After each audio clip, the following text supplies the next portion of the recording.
Hey guys, I'm Max Laferriere. I played Ghostface in Scream 6, and you're watching Craven Something Scary.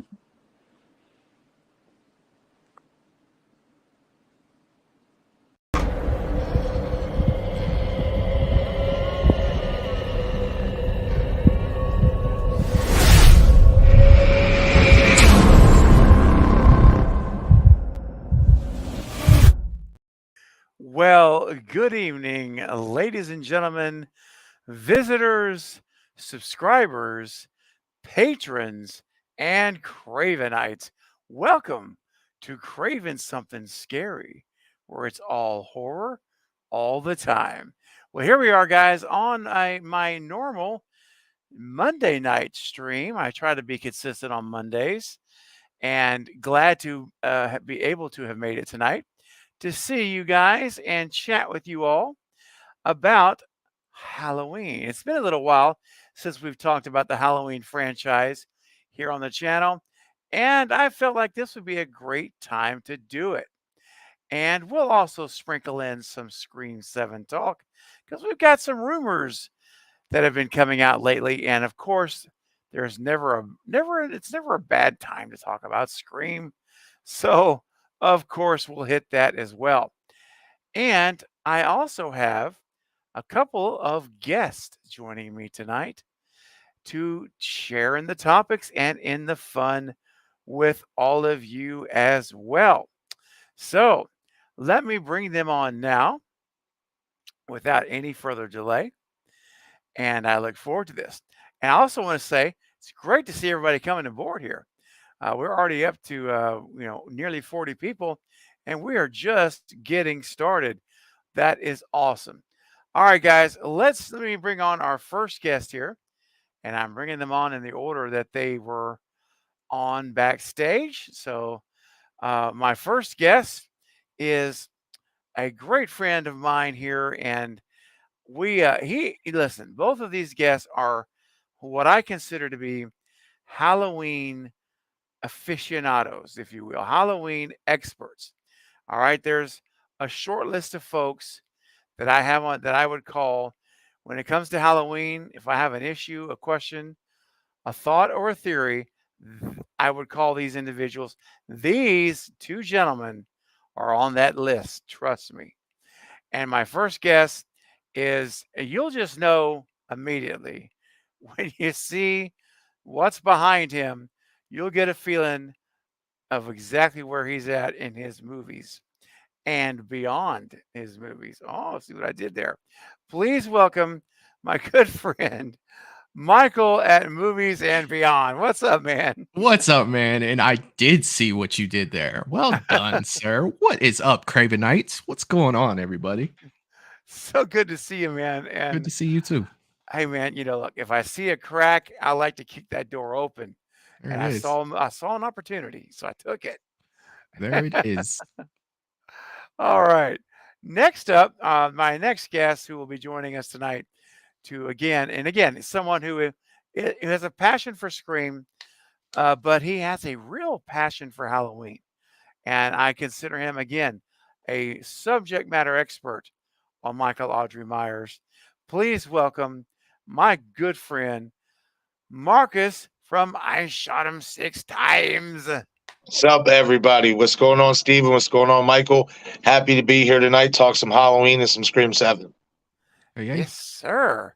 And everyone in the chat is saying hello, gentlemen, to you guys. I want to let you know in case you don't see it. Getting lots of Aloha, hellos. everyone. Aloha. All right. Well, before we dive in, guys, I just want to say a couple things. First thing is I want to say a special thank you to all of my patrons and Cravenites. And as Michael introduced earlier, saying hello to the Cravenites, you guys are awesome, and I want to appreciate you. I mean, I do appreciate you so much for all you do for the channel, and you really do keep the lights on here every month. And I appreciate your support and your faithfulness. It just means the world to me. And I want to put the spotlight on you guys right now for a few seconds because you guys deserve it. So everybody in the live chat, I ask all of you to watch the screen right now and look at these names, because everyone on these slides represents an individual who is contributing to this channel to help make it what it is and helping it to continue to grow. And that means it means the world. It really does. So here we go, guys. Pay attention to your screens. We'll be back with you in just a little bit. Here we go.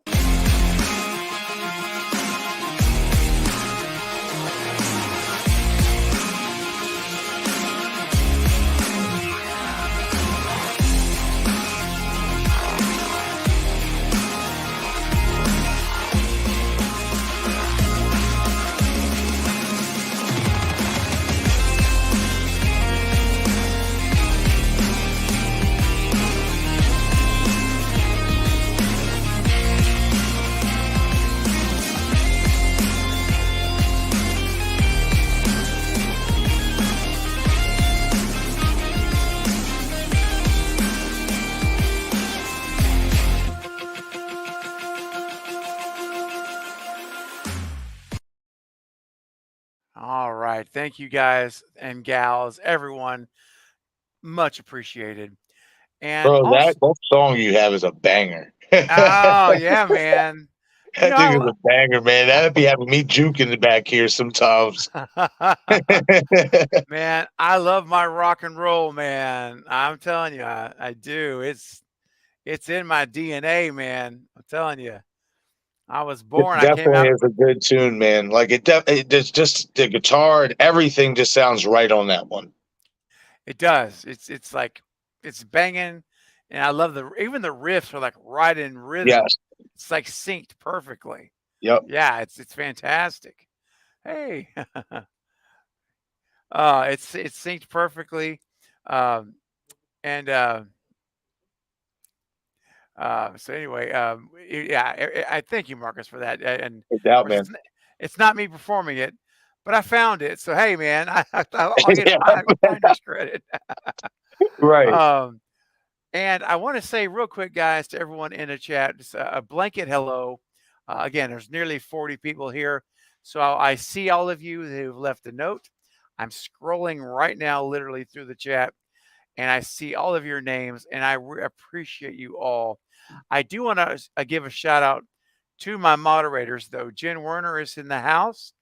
I also see, who else do I see here? I thought I saw Val. I think Val's here. Jen Werner, I see, is definitely here, and I do believe Val is here as well. Val, you're here, right, Val? I'm scrolling and scrolling and scrolling, but wanted to shout out to my mods for all that you do here in the chat tonight. Thank you for keeping the chat the safe, fun, positive environment that it is here on this channel, and that I pledge it will always be. So I appreciate you all, and Denisha's here as well, helping to moderate, and so is Katie from Popping the Popcorn. So, and there's Val. I thought you guys. So I got lots of mods here. There we go. So to just a shout out to again to Popping the Popcorn, Katie and Val, and Denisha and Jen, my moderators. Thank you so much. And everyone in the chat, be sure you show them some love tonight, and for always being diligent in their commitments to this channel and this chat. All right, much appreciated. And finally, as we get into our conversations, we're gonna go down a lot of rabbit holes tonight, I'm sure. And as we go further down those rabbit holes, there's going to be times that, and we want you guys to ask questions. We want to hear your theories. All right. This is an interactive stream. That's why we do this with you guys.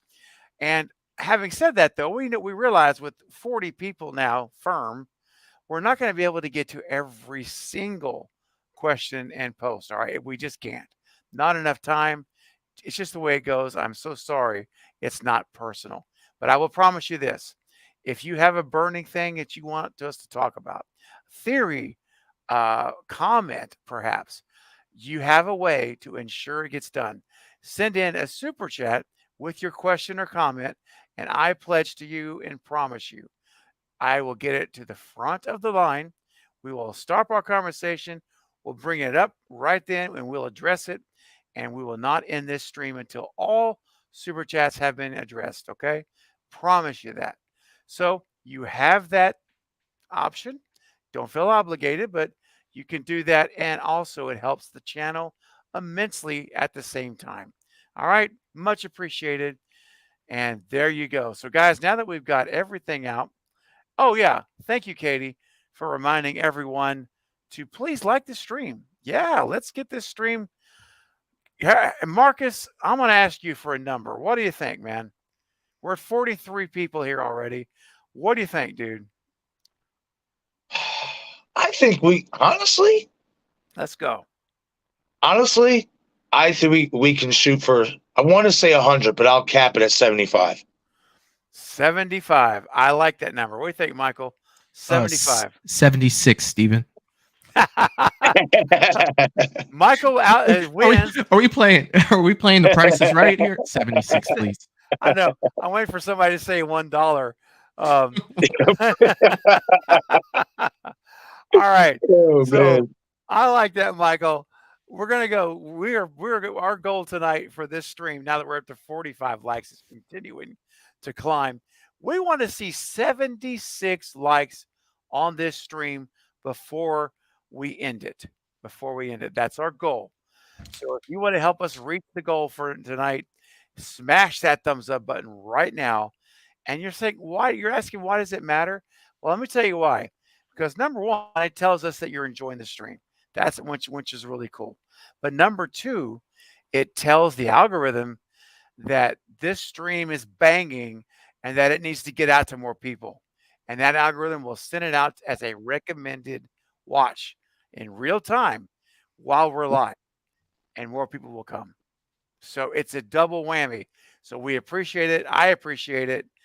And if you haven't done so, it takes 2 seconds to smash it, and it will really help the channel and the stream. All right. So there you go, guys. 76 is what we're going for. All right, let's go. We'll check in on that intermittently as we talk tonight and see how we're doing. So, gentlemen, boy, oh boy, oh boy. So let's start with some Halloween talk, because it's been a little while since I've discussed Halloween on this channel. And let's kind of back up a little bit. And hold on a second. Shut everything down. I got to knock at the door. Uh-oh. And I got to knock at the door. And this individual is someone that I have not had the privilege of streaming with in a while. Too long. We've missed each other. But it's happening right now. He is here. This is someone who also is an absolute expert in Halloween and Michael Myers. What a panel I already have, and this is going to just seal the deal. Ladies and gentlemen, I am honored and privileged to bring in my good friend who is absolutely off the chain and off the friggin' tracks on his channel right now. I don't even know where he's at right now. Last time I saw him, he was like 29,000 subs. He's over 30 now. Oh my gosh, over 30 subs, 30,000 subs. My friend, who we were going on each other's channels when he was at like 2,500 subs, 2,000 subs. Guys, please welcome. I'm so glad he's here and can make it. You guys probably know who I'm talking about. It is my man, Brandon from I Like Scary. What is up, dude? What's up, man? What is up? What's up, Brandon? Hey. That was a crazy intro. I appreciate it, Craven. Absolutely, Appreciate it, man. Yeah. You're welcome. And I mean every word of it, man. It's so good to have you. It feels like it's been forever. Yeah. Yeah, it's been forever, man. It's crazy. I'm happy to be here and be talking Halloween and Scream. Yeah. It's been cool. Yeah, man. What's up, man? What's up, man? What's up, guys? What's So good going to on, hear bro? Yeah, this is What's definitely up? going to be a fun conversation. Oh yeah, we're gonna What's hit up, this man? one. We're gonna hit this one hard. And I think since Brandon is kind of in the low rider, Brandon's in a low rider, like when those low rider trucks. He's like he got the low rider. Yeah. Yep, those Eddie Guerreros. Yeah, man. I'm gonna move Brandon up here Not so Eddie we can see you better. Guerrero. Oh, there we go. Thanks, man. There you go. Now we can see you a little bit better because Michael's riding high over there. I like this. We can see you good. That's Yeah, good. yeah. I Definitely. took your advice before when I used to sit back in my chair Yeah. like this. Like that. That's how I talk my best Halloween, though. You know what I mean? It's like, I might be a little off since they got me sitting Yeah. up straight today. Gotta Hey, be man. comfortable, man. Dude, listen. If the flow hits you and you got to recline to hit it, go right ahead, my friend. It's all good. So, Brandon, you got here at the perfect time, man, because we were actually just about to get started in some Halloween talk.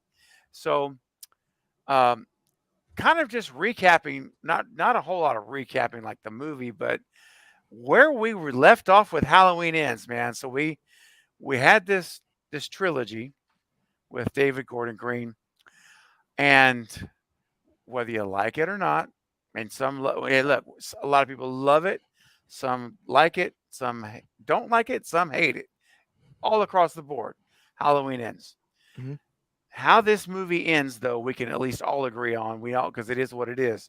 Michael is in the grinder. All right, he's dog meat. He's literally in the grinder. Now, I want to ask you guys, and I'm gonna go around the panel and get y'all's opinions on this. I can't. I mean, as far as James Jude Courtney, the Michael Myers, he's ground up into ground meat. So in my mind, Corey Cunningham, and we saw him get, cut in the neck by Michael, but they never showed Corey's body again. We never saw him at the house again, being put into a body bag or anything else, but we also never saw him walking. We just never saw him again. So I want to ask Michael, I'll start with you. We'll go around.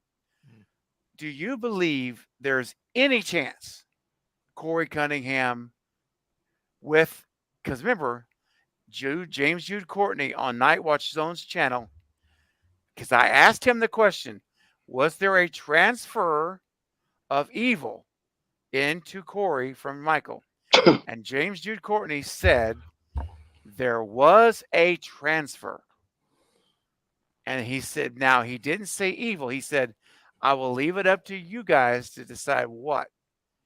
But he said there was a transfer. Okay. So that's James Jude Courtney's word. It's on Night Watch Zone's channel.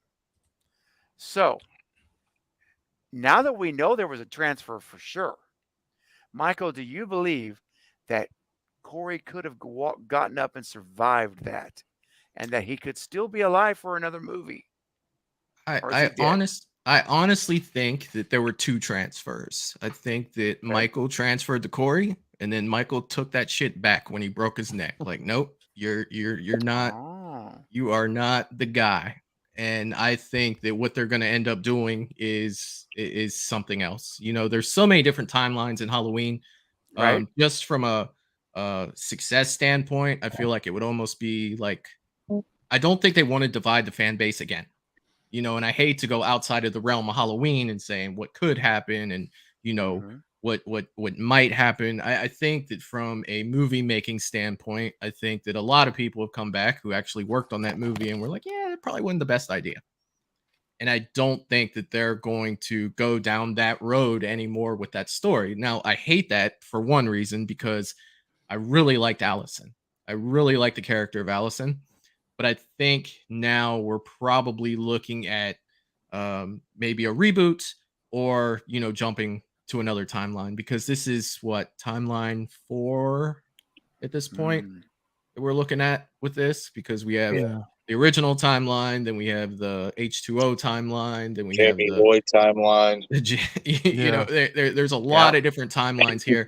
And I think that if you want to bring Michael back, I just have a hard time believing that a majority of the fan base would want anyone else wearing that mask with not the name Michael Myers. Yeah. Right. Okay. Marcus, how do you feel about it? Do you agree, or do you feel differently about Corey Cunningham? Is he like dead and done and over, or is there any chance he's back for another film? I personally think that it's not going to be the next film. I don't think that. You know what I mean? I Okay. think personally what they're going to do is they're either going to go in a reboot or they're going to pick up from a different timeline, like Michael said. But at some point, there's going to be somebody that's going to pick this up because whether we like it or not, the ones who don't care for this movie, there are people who do. Mm-hmm. And I'm Yeah. sure there are filmmakers who do like this movie and this character and might want to proceed further, especially with bringing back Allison, so on and so forth. And they might not, I mean, they might not even use the Michael Myers mask if they do bring him back. They might try to modify that mask that he wore at that party and make that his mask for him. Mm-hmm. You know, like I personally do believe that if somebody wants to do it, it can be done because I always looked at him, okay, so being what you said about James Jude, saying there was a transfer, he Right. started walking like Michael. The mannerisms were almost on point. So I look at it as like this. If he can adopt Michael's mannerisms and to a sloppier extent, but the way he kills, then why can't he survive with that same power that Michael had? That's how I look at it. That's what I was wondering too. Right. You know, so Okay. at some point I do reckon he will be back. I don't know when, but I do. I really do. I believe in that. Yeah. Okay. All right, Brandon. I have not talked to you about this. Yeah. I got to Yeah. know your thoughts, man, about Um, Corey Cunningham and his survivability from the movie. What do you think, man? I personally, I don't think we'll see Corey. Personally, Okay. for me, I don't think we will. I think when Halloween returns, they're going to continue off of the two big Halloweens timelines. If that makes sense. Mhm. Like the four. I even thought about them doing like continuing from Halloween 2, you know. Mm, Yeah. And you can still go for that different look, but the thing is people forget that it's numerous different groups of Halloween fans. You got people out here that they won't even understand the timeline. They're gonna say, you know, hmm wasn't Michael supposed to, he was dead. He got grinded up. They're not gonna it's people that don't even understand that the sibling thing didn't exist in 2018. They just not paying attention. People Yep. just they just go off of the blueprint. Lori and Michael are brother and sister. He died in this. That's the story. That's the end. So it's going to be kind of hard for them to come back a certain way. hmm And I kind of speculated that people are saying, okay, Halloween 4, they're going to bring Danielle Harris back. And that's cool. I would love to see Danielle Harris come back. Even Rachel. I love Rachel, Ellie Cornell. That'll be cool. But I know she's dead, but you got to cut off 5 if you do that. Right. But a way that I think that will be something new, different, a breath of fresh air is if we get a direct sequel to 78, another one, because I Mm, feel it's directors out here that was like, you know what, they messed up. That's not our problem. We're going to show how we feel about a direct sequel to 78 and what we can do. And I will not be surprised, in all seriousness, if they kind of incorporate Halloween 4 into a direct sequel. Because Lori's not coming back. Jamie Lee Curtis she's done.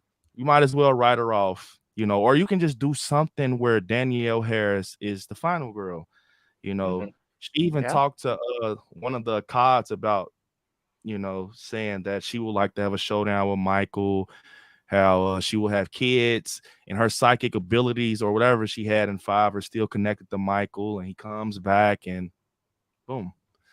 But it's kind of hard to even do that, to be honest, because once again, people are not going to sit in the seats because they don't understand. You hmm might have to do what Rob Zombie did, sadly, Mm, and do a full reboot. And then that way, if you do a full reboot, it's money in the future. It's money. You got all these, you know, other films you can do, and she's guaranteed money. You can do another Halloween 2. You can do a 4 and make it your own story. So I think you could. that's Yeah. pretty much thoughts on it. Yeah. Okay. Yeah. Well, real quick, guys, before we continue our discussion on Halloween, We got some super chats to get to, and I did promise that those always go to the front of the line. But before we do the super chats, I want to say thanks to my good friend Shay Don. Shay, what's going on? Sent a super sticker of a fist bump. I love the fist bump. Boom. Right back to you, Shay. Thank you for your $3 super sticker. That's very kind of you to do that. Thank you.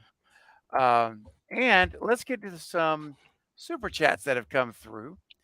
And let's see here. Let me back up. Okay. Why not Ben coming in with a $5 super chat says, Marcus, you know this is a quote. Read this one, man. Give me your best quote, man. I need to hear the voice, Marcus. Oh, Give me the man. Amber Freeman voice now. Oh, man. And to give you I'll try. I'll try inspiration, my best. Can't Okay, have a man. bona fide. Hold on. Can't have a bona fide Halloween without Jamie Lee. There's your inspiration, Marcus. That's where you Oh go. my goodness. Good job, brother. Goodness. If That that woman. face, dude, look, if that doesn't inspire you, man, I don't know what does. Oh man. There it is, right there. Oh The sour man. face, man. Absolutely. Love it. Why not, Ben? That is, I'm with you, man. I just as Brandon said, I just don't think we're gonna see her back, man. I think Jamie Lee's done. Don't you guys think? Yeah. Michael, Yeah. Marcus, yeah. Yeah. Well, Oh, I always leave the door open for her because she loves money and she loves attention. true. So, and I think if the story would add up right, because I've always said if you do pick up with Danielle Harris and you kind of retcon for whatever, I always said because of the whole H2O thing where, and I know they cut Jamie Lloyd out of that, but you can always piece that together. Always said with Laurie Strode faking her death, she could still be aligned in a Jamie Lloyd timeline. Mm-hmm. You know, so I'll say this: it's a 99% chance no. But coming from what I've seen from Jamie Lee Curtis, how many times did she say before, "I'm done with the Halloween franchise"? Many And then what times. happened? They Yeah. threw her a decent script that she really thought she could sink her teeth into, and they said, "Yeah, we'll give you this bag here too, with all these Yeah. peso and stuff." And she said, "Okay, I'm back." The only thing though is she's starting to get up in age, man. Yeah. That's the only thing she's getting there. She's still, Oh, it would she only looks be a great. one-off. It would only be a one-off, and it wouldn't even be for long. Yeah. Yeah. Could you Yeah. imagine the confusion for the casual fan though? Yeah. If she Yeah. came back, Yeah. like what in the hell are you got? Like I don't even. I think if Jamie Lee Curtis comes back, it's going to sink the whole franchise. It's just going to. I can agree with that. It's going to, because it's like what Michael said. It's, I've been thinking about this since Halloween ends. Like, how are they going to come back?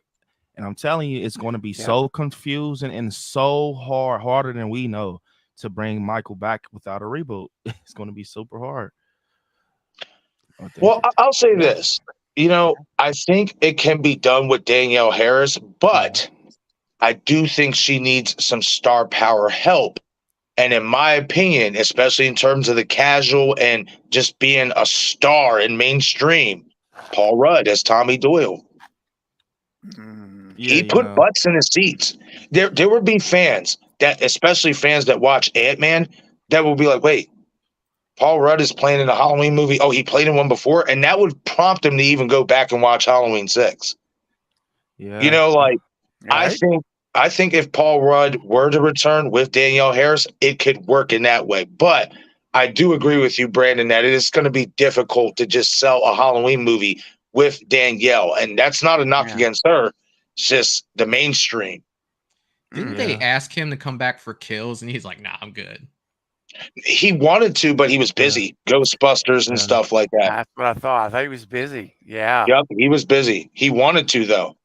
Yeah, and then I started, as a Halloween fan, you start thinking seriously.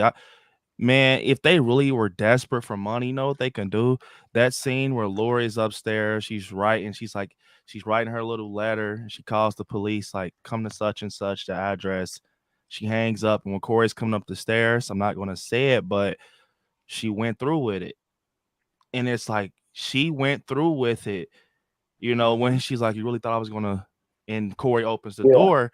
Whole time, you know, they could come. I'm just saying, I don't see them doing it. I'm just, speculating. But you got Lori on the floor, Corey, and then Michael comes behind them, and then boom. That's if they're like so down, like, bro, we need money. This is what we have to do. But it's like risky. Some people probably love that. Some people probably hate it. It's all about, it's just hard, man. In my opinion, it's hard. Yeah, it is. Well, Ben, thank you for your super chat. That is very generous of you.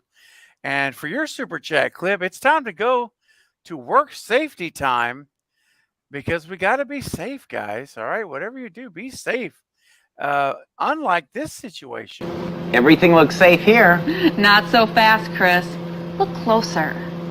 Aha! The microwave is running unattended. That's right.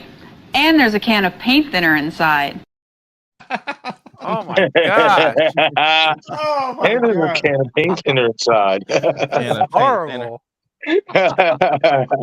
Man, I was not expecting that, man. I was not expecting them to pull out the paint thinner. Well done. Yeah, that's a little surprise there for sure.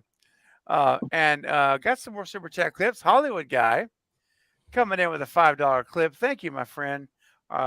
Says I could have missed it, but was the mask on when Michael went into the grinder? If not, where is the mask?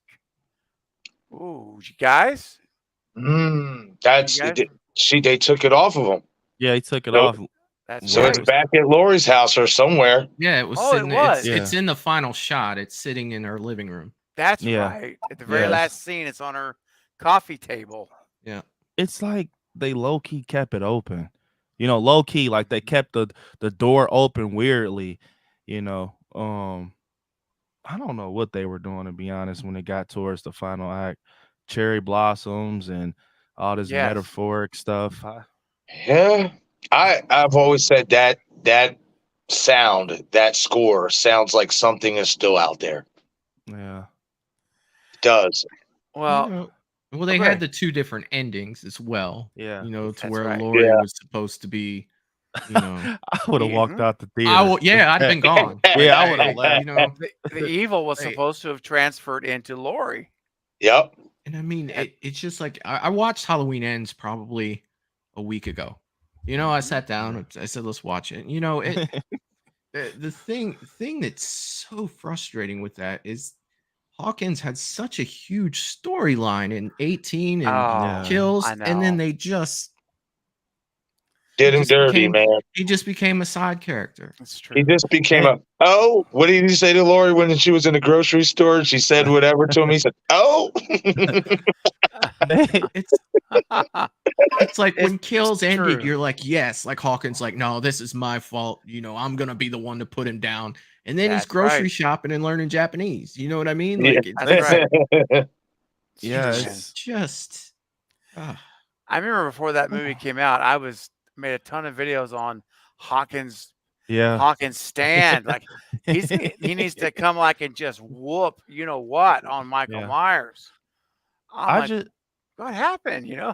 Yeah, I just knew in the theater. I swear, I was like, just seeing Hawks. I'm like, he's gonna be the one that sacrifices himself. Watch he's gonna take the shot and he's gonna hit Michael finally.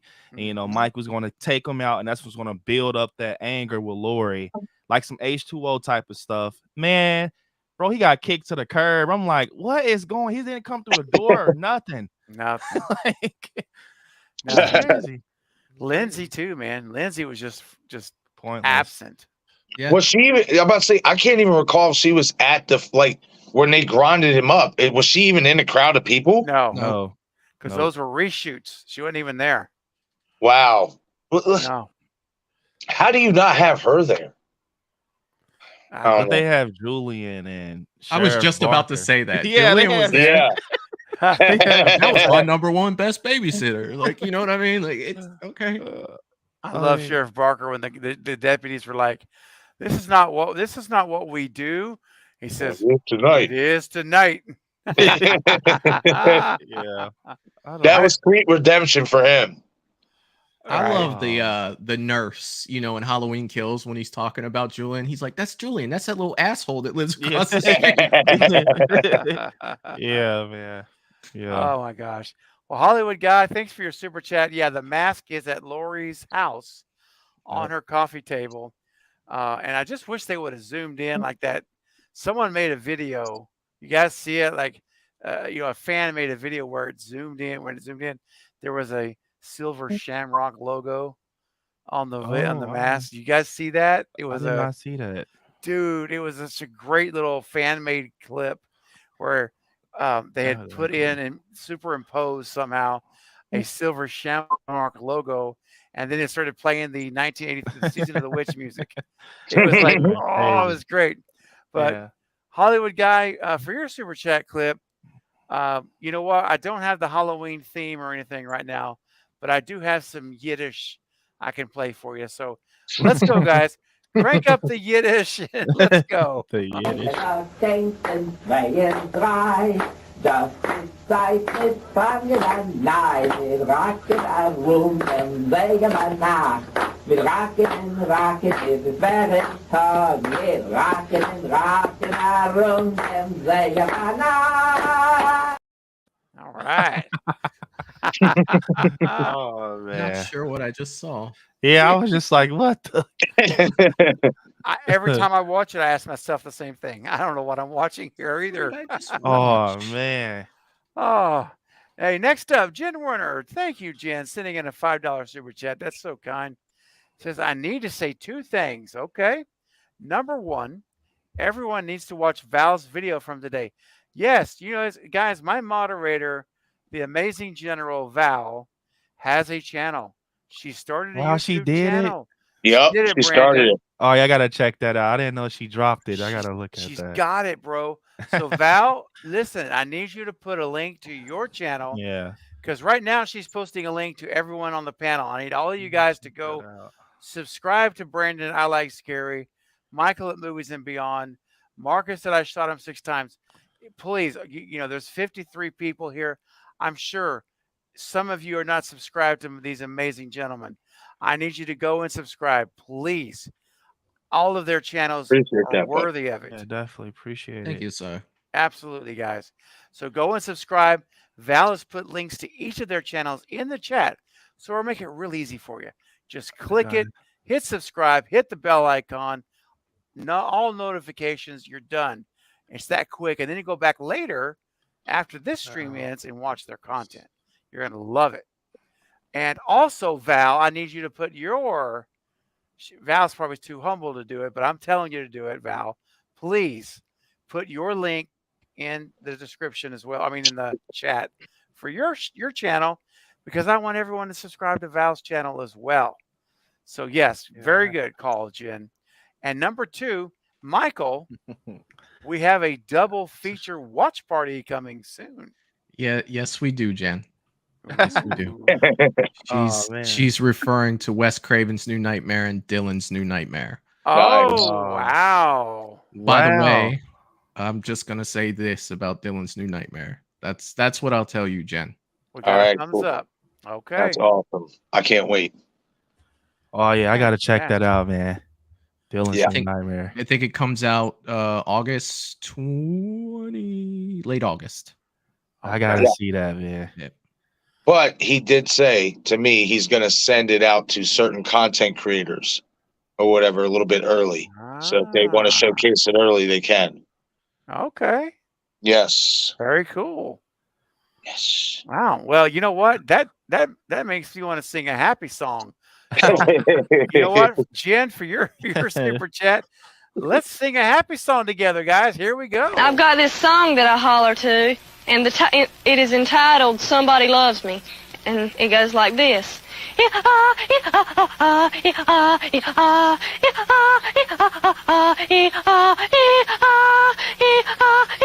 yeah.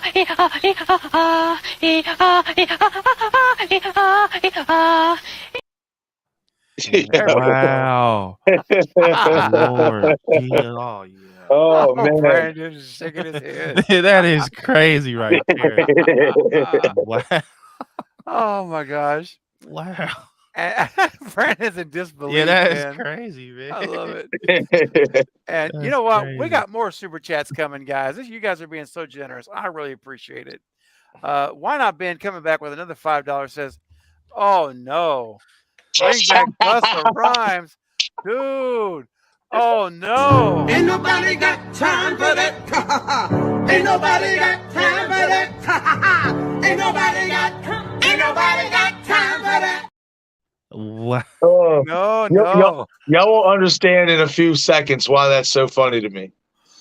Oh, dude. Oh, Come on dude. now. Michael, are you ready for Busta 2.0? Yeah. I mean, I've been waiting how many years now? When did Resurrection come out? One can only dream, Craven. One can only dream. One can only dream. That's right. What's crazy is actually a script that they didn't, push forward with. That basically John comes back, Lori's son, Oh, Yep. and Freddie is actually trying to get money off Michael's name from his trauma, and he has a book out, and he's basically like at this university or college, like, hey, I dealt with Michael, and John comes to him and basically tells him like, you didn't kill Michael, and guess what? Michael comes to the university and kills Freddie. They have a fight. what? Yeah, it's a script out there, and they were going to proceed with it, but Dude. it actually sound decent. Get Freddie out early, have John, the final guy, and Yeah. it was kind of cool. Wow. Yeah, I had not heard that. Man. I mean, it's not. Hey, they still could go in that direction for the next movie. Josh Hartnett is back doing movies, so yeah, it'll be Yep. interesting. I don't know. I feel like if you're bringing Michael back, he's got to come back with a bang, man. And if they Yeah, say, hey, Michael, That's like, don't true. worry, you guys, we're going to continue Resurrection. It's Like, I'll go see it, right? But I Right. mean, it's well. See, probably I know not there was the another. news. I know there was another script out there to where Dr. Loomis's son was supposed to be with John Yeah, and stuff. Yeah. I know that. And I think wasn't that the one, Brandon, where they were going to have him, Michael be like electrocuted, like Yeah. the death penalty or something, and So that was kind of the Halloween Return script. It was yes, like, and Michael was going to be on death row, and then he shuts the whole prison down. He escapes. It was actually interesting until they made him like Frankenstein. He was literally Frankenstein in this story, but it was scary the way they described how he came, back. It was weird, but it was cool. Wow. Yeah. Man. Wow. Well, why not, Ben? You never say never. Anything's possible. But I don't know, man. I'm not in any hurry to see that happen. But I mean, think about it, man. You throw Michael in a meat grinder, and then you bring him back for another round of karate chop. I mean, don't do that to him. Come on. Yeah. Don't do it to him, man. Wow. Well, I think, gosh, man, Ben, this is the kind of stuff that frustrates me. The only thing I can think of to solidify this is to taste the biscuit. So I think you just got to bring out the biscuit. Let's go. Taste the biscuit. Taste the goodness of the biscuit. Taste the honey sauce. Taste the goodness of the biscuit with the honey sauce. Oh yeah, man. Man. And we got one more super chat in queue. Oh no, we got two more super chats in queue. The next one is by Marcus on the panel sending a $2 super chat. Dude, you're always so sneaky, man. Busta Rhymes returns as Freddie Freeman next. Oh my gosh, dude. Man. That's why as soon as I saw Ben's super chat, I busted out laughing because like they literally dropped at the same time. That's hilarious, man. Oh my gosh. Woo, yeah. Yeah, I don't know. I mean, man. if you're just listen, I personally, if you're gonna bring him back just for some fun nostalgia, but you kill him off early, that's what I would be okay with. You know what I mean? Like Michael's first kill. yeah, and in all honesty, I mean, we know him as Freddie Freeman from Halloween Resurrection, but they could write him as a completely different character, you know, and it still would be satisfying to the Halloween Resurrection fans who believe he should have died in that hallway scene instead of punking Michael Myers. Like so, right? I mean, I don't think it'll ever happen. You know what I mean? But it's fun to just make fun of it. Yeah. Yeah. I don't. I'm It's not. like, please no. It's just, please no. Please. They're going to have to. It's sad to say, man, but they're going to. I mean, Rob Zombie kind of. I'm not. You know, I enjoy Rob Zombie's Halloween 2007. The second one lost me. The first one, I know a lot of people are not on that boat, but I enjoy it. But it's sad to say they're going to have to do that again. Someone is going to have to start from scratch and have a pair and say, this is how I feel about Halloween. This is how it should play out. It's kind of like that's the only way, to be honest, like the solid way to do it, you know, get a trailer, new beginning, new story told, and then people, you know, the fans will understand like, oh, this is a whole new story. This is a start fresh. But if you kind of do the continuing thing, that's when they get confusing. So. Yeah, I see what you're saying, man. You're like coming in fresh, you know, like you're saying. I think they should give that kid from Kills a shot at it, man, in the flashback scene. Yeah, bro. Yes, Aaron Armstrong. Oh no, yeah, definitely. He should be the next Michael Myers. No doubt about it. Man. I mean, he was energetic. He was dude, his walk, he had it, man. He totally did. That flashback, when I seen that, I was like, yes, it's out there. It's possible. Because Rob Zombie made me think it wasn't possible. Like, I'm like, just leave it alone. Just leave it alone, you know. But once I, you know, seen that flashback, I'm like, they can do it. I wanted it like that. Once I seen that flashback, I wanted a whole movie. Give me a whole movie. Yes, dude. I hated that they cut out that scene in the flashback. You had to get the extended cut to see it, to where Michael was behind the bushes and Lonnie was walking. It's like, why would you cut that out? Like, that was one of my favorite parts of the whole thing. And he kind of steps off to the side, and then he's just gone, man. Like, it was so dope. The shape. I agree. Dude, so good. Oh, yeah. Man, I mean, like, in terms of like a reboot, like what would you think would be the best way to go about it? Like, you're about to get 4 different answers right here. Like it's so difficult. I mean, so I'll ask this: do you think if they do a reboot, do you still incorporate some of like the old legacy characters that were in the previous original timeline, or do you just start off with new characters? So I will put this story in a lane where Michael he's aiming for a different group of kids. Okay. I would definitely put it in a lane where you still got, you know, the characters we know, kind of, you know, as Easter eggs, but put like, you know, okay, for example, this is what I think. You guys remember that scene in Halloween 2018 where you got Dave, Vicky, and Allison, that little shot where he puts the firecracker in a pumpkin? I don't know why I'm so stuck on that. I think if they did a reboot, Michael needs to focus on a crowd like that. For some reason, it's like that Allison, that Vicky, and Dave.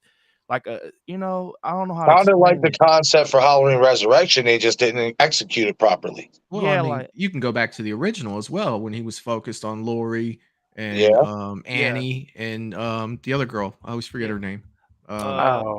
Linda. Yeah, but when he's driving down the street, you know, speed kills. He stops, and from then on, you know, now that the gears are grinding, you can also kind of reverse that and make Tommy Doyle and Lonnie and them a little bit older and make them the new, like, Laurie, you know, Annie and Linda and stuff like that. Because people forget about this too.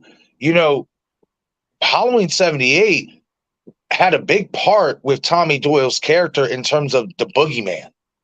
Yeah. Like this kid believing in the boogeyman. So you can capitalize on that, I think, especially if you make him a little bit older. Like a high schooler, like Lori was. Yeah, and to be honest, it's something so small that you can switch that will make it work. Like, for example, once he kills Judith, you know, who knows? Maybe you can switch it up to the point Michael kills the whole household, and instead of him getting captured and took to Smith's Grove, you kind of incorporate that Halloween ends into it where he never gets caught, and he's like this urban legend that's out there. Yep. And then bodies are coming up missing, almost similar, like, you know, ends. You got the missing person on the billboard, and it's like he's this urban myth, and like he's coming back, and he comes back, but just in a different way. It's still like 78, how Michael said, keep the characters, but it's little things. You don't have to do copy homework. You can switch it up to the point it's your own thing, but still is the same. Well, he almost becomes Jason at that point, though, right? That is true. I didn't even think about that with Michael. It's like he's Jason. He almost becomes Jason, and you just put him in the bushes instead of a camp. Put him in the bushes, you know. But see, if you really think about it, though, in terms of how John wanted to leave off with the original movie with Michael getting up and walking away, and then we never knew what happened to him, that kind of does fall into that whole urban legend, you know, myth type of character. And I don't know. I like that idea, Brandon. I think they could play off that if it's from the right director and the right writer. Yeah, we need Aaron. I agree with Michael, though. If it's not Aaron Armstrong, man, you guys are missed opportunity. So much.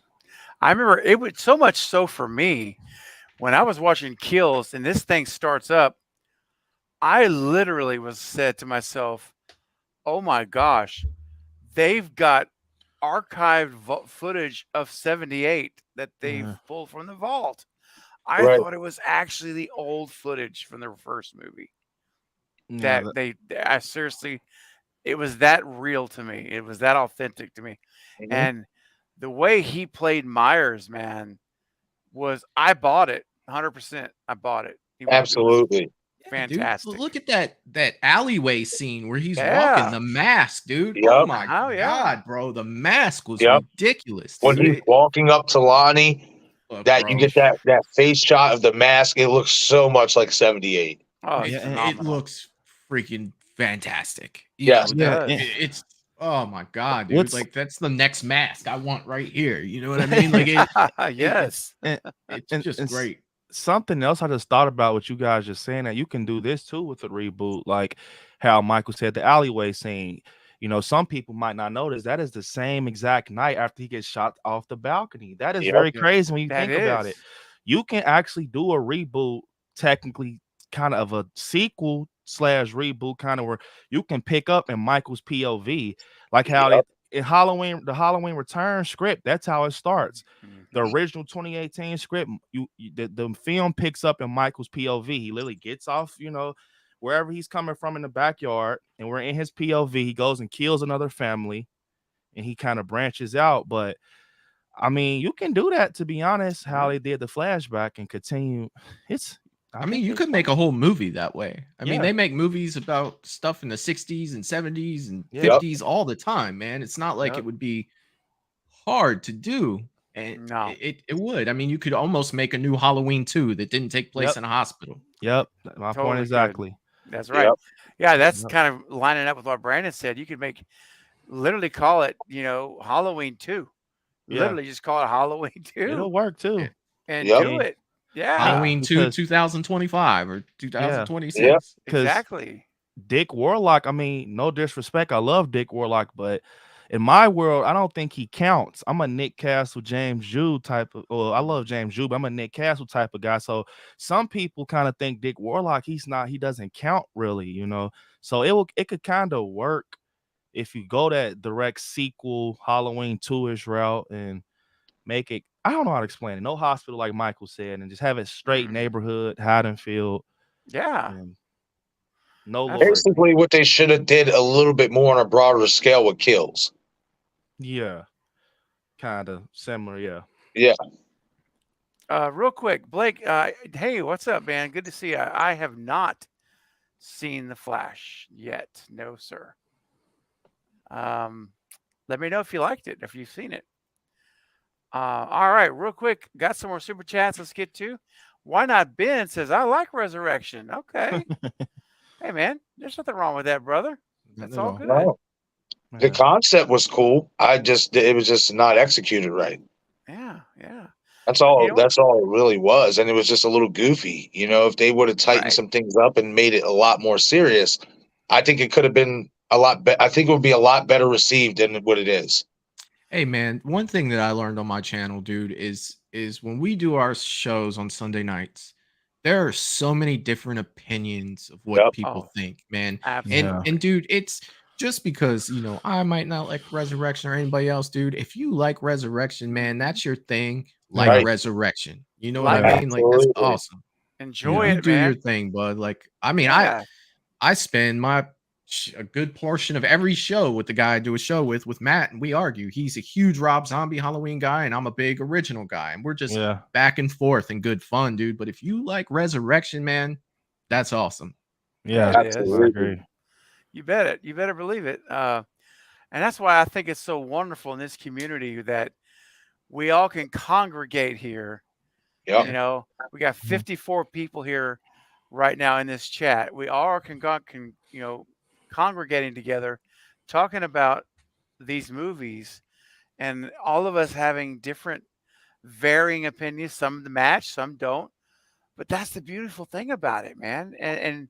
And it's all good. Like everyone's opinion is right. It's Yeah. because it's preferences and personal perspectives. And you know what? I think that's great that you love Resurrection. And if there's folks that love zombies too, good on you, man. Yep. That's good for you. Enjoy Absolutely. it.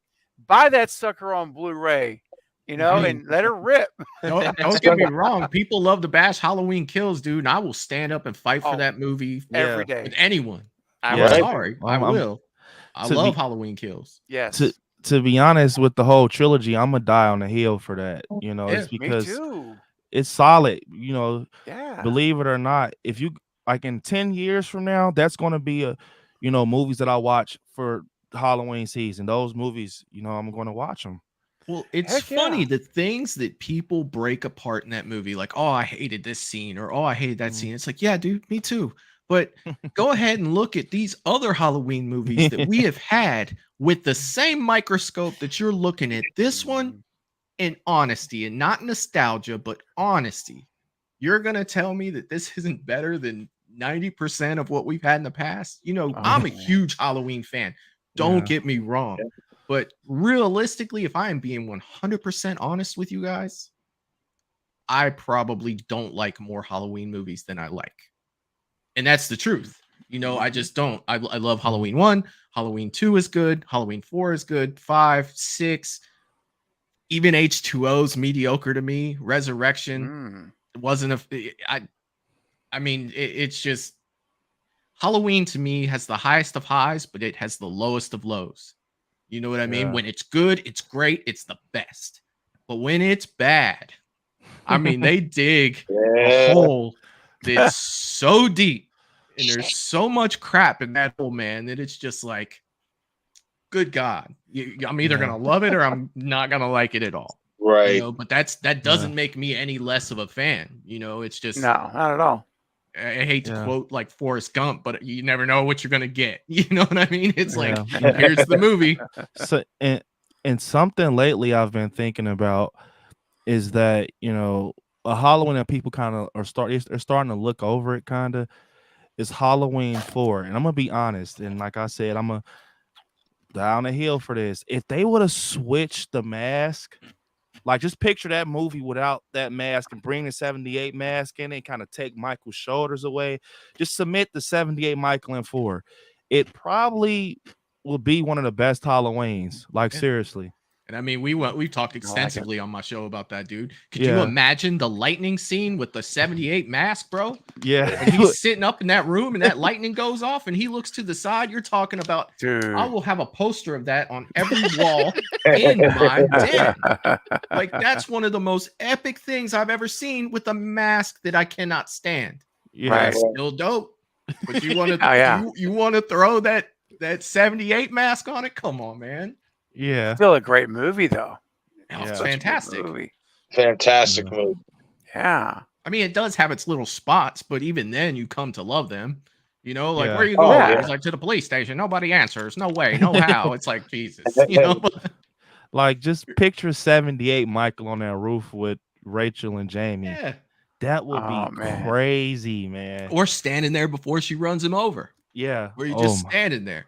Mm. What is he? Tell me. What the hell are we dealing with? Evil. Hey, man, Marcus is Congratulations, you created a mob. And then Loomis just tees off on him. You gotta haven't have gotten a the police boss. force. Yeah. These men might be the only line of defense you've got. That's, you know what, you guys, that's one thing that Halloween will never be able to recapture is like Donald Pleasant. Loomis, dude. Like, Oh, yeah. No. and I'm gonna quote, actually, Knight said this, and I don't want to take credit for, you know, something else someone said, but he brought up a good point. We were talking about it one day. Dude, Michael had a hype man with Loomis. Yes. You know, like Loomis's sole purpose in that movie was he was just hyping him up, dude. Like he was in Michael's. And the bad thing about it, dude, is his whole life was Michael this, Michael that, gotta kill evil, blackest eyes, all this. Michael didn't give a shit about Loomis. He didn't care enough about him to even go after him. He didn't care. Nope. He shot him off a balcony and Michael just walked away. Walked off. He didn't. Yeah, that's right. Like, dude, what's more of a slap in the face? You dedicated your life to finding this one guy, and every time he sees you, he's like, this old guy again, and just walks away. Right. The only time Michael really reacted to Loomis was in 5 when Loomis tried to take the knife away from him. That was it. Mm-hmm. That was the only time Michael ever really reacted to Dr. Loomis in terms of like in a physical way. And well, you could say also in the school when he crept up behind him and threw him out the window when we got the strawberry mask. Yeah, but that was only because Jamie was there. Yeah, because Jamie was there. Even in Halloween 5, when Michael was after him, it's because he was holding Jamie like by her throat, like come get her. her. You know what I mean? Oh yeah, that's right here, Michael. You want her? Here she is. Here she is. He's got her like a headlock, just dragging this little kid, dude. And He it's was like, psycho at that point. He was snapped. completely obsessed. Yeah, He snapped. Yeah, to be honest, I think that more that I watch Halloween's over and I pay attention to Loomis, I think, man, if he would have kept pushing through the franchise, it would have been a matter of time before he pulled a Corey Cunningham. It would have been a matter of time, man, before he puts on a mask like Dr. Zartan. Come on, Michael. You imagine Loomis with his cane walking there with the mask, with the a mask on. Leave my patient alone. Go, go. Die! Oh man. Got his trench coat on. He's whacking. he's got to have the trench coat on. He doesn't use a knife, man. He just beats you with his cane. Then he pulls out the 357. Bob. Boom. Oh my gosh, that was hilarious. Real quick, why not Ben send another super chat? Thank you, Ben, for $2 saying they switched the bodies again. Oh no, talking about the meat grinder, huh? The meat grinder, or talking about maybe Corey? I'm not sure. Yeah, I don't know. But no, just they already ticked me off so bad with H2O. Like I say, when I watch H2O, in my mind there is no resurrection. So that is Michael Myers. Like she is killing him, chopping his head off. Yeah, I never had a problem with that ending. I was like, yeah, all right, I get it. No, it was a perfect ending to that story. It really was. It like, especially if you were asking yourself the question, okay, how do you kill Michael Myers? You chop his head off. Yeah. Like when she did that, I remember being a young man in the theater watching that, and when she did that, it totally shocked me because I didn't expect that. Mm-hmm. And then in Resurrection, it's the paramedic, and it's just like anything to bring my guy Michael back. Was it the paramedic that got you, or was it the goodbye kiss? I don't know which one that I like more.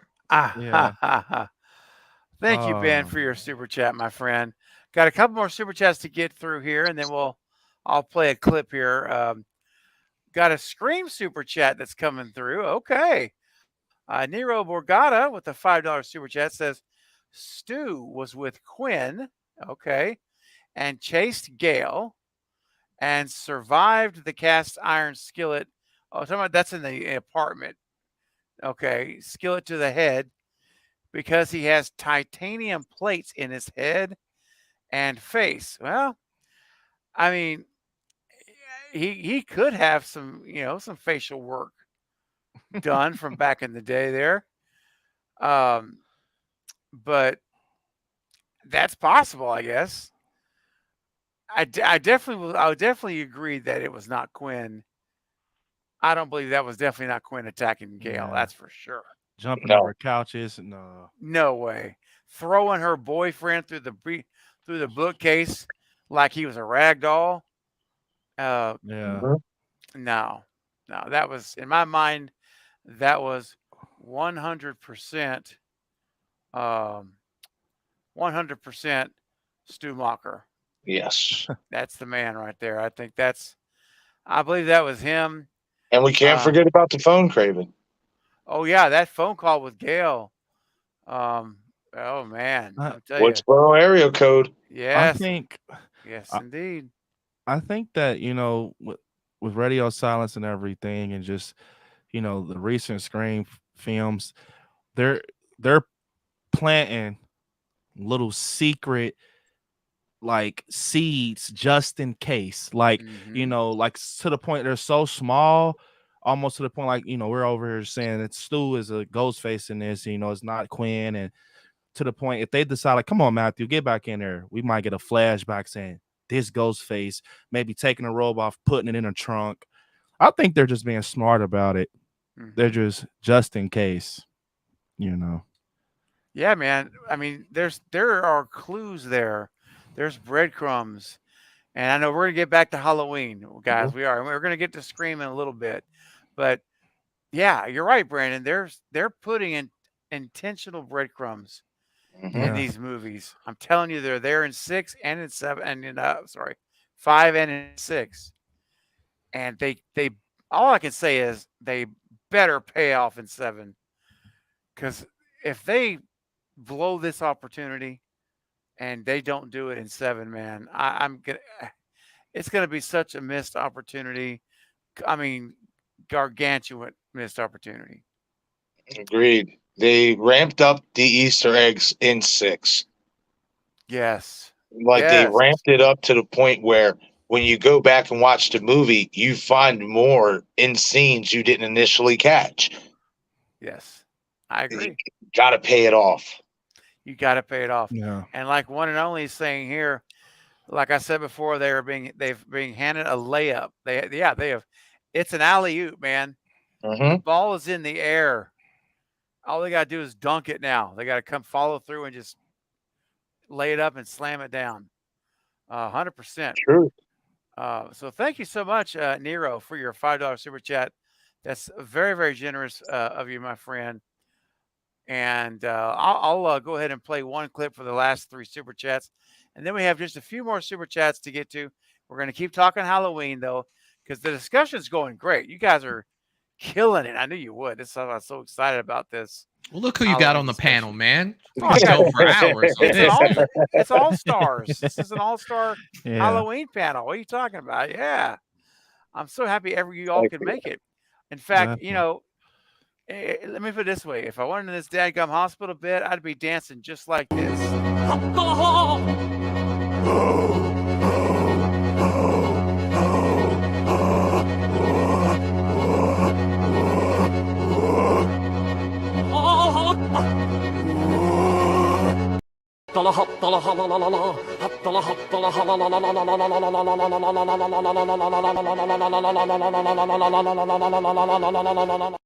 Man. Now you're speaking my language, man. Friday the 13th. Jason, that's what I'm talking about. Little Friday chapter 4. Yes, sir. Greatest dance, in my opinion, the greatest dance scene in horror history. Oh, That's yeah. crazy. 100%. Hollywood Guy coming in with a $2 super chat. Thank you, Hollywood Guy. Make a sequel to Season of the Witch. Ooh, what do you guys think about that? Would y'all want to see that? I wouldn't mind seeing it, but I don't think that's where the money is. And we know the studios, they love the money. Michael Myers is a staple. This is why after Season of the Witch, the original, they didn't do a sequel and they brought Michael back. Like, if you want to do it like in terms of like just separating it maybe from the Halloween franchise and just name it Season of the Witch, yeah, you know what I mean? I'm cool, but then again, it's kind of hard to do that because the original one is Halloween 3. Just make it a So streaming movie. Make it on like Netflix Yeah. or like Yeah. HBO Max or something like I that. And agree. just call it Right. Season of the Witch too. You know, Right. like Agree. I Good. agree. Yeah. Yeah. Yeah, I mean, look at what they've been streaming everything on Peacock anyway. Just do a Well, Peacock shoot, man. streaming. Not just that. I mean, you think about Prey came out streaming. The new Yes. Hellraiser came out streaming. The new Texas Chainsaw came out streaming. Mhm. You know, like the new Alien's gonna be streaming. You know, those are some juggernaut names right there. Yep. Yeah. You know, you could throw Season of the Witch on any of those platforms, and I bet you'd do well, especially for Season of the Witch fan base. Yeah, I agree. Mhm. Oh yeah, I was reading it on like Bloody Disgusting. There's movies, horror movies that came out like maybe 3 or 4 years ago that's just getting notarized now, and they're like doing really well now on Netflix or whatever. Yeah, you broaden Yeah. your audience. You know. Yep. Yeah. Yeah. Hey guys, I just wanted to check our thumbs up status because I haven't looked in a while. We're at 62 thumbs up, guys. 14 more. Oh, Yep. we're gonna get it. Yep. We're Yeah. gonna get it, guys. If you're just joining the stream, guys, because we're at 54 folks, it's constantly new folks coming. Our goal tonight is to reach 76 minimum, 76 thumbs up tonight. Oh, now we're at 64. Oh, 12 away. Let's go. Let's get it, guys. 76 or higher on this stream.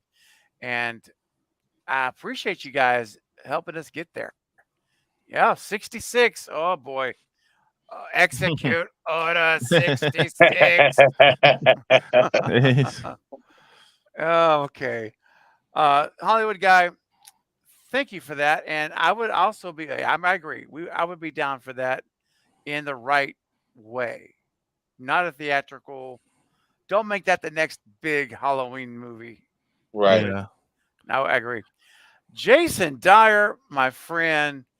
My goodness, man. It's so good to see you here. $5 super chat. This panel is epic. I know. Totally. Brandon, rather. Corey Cunningham sucks. Oh, Jason. man. Dude.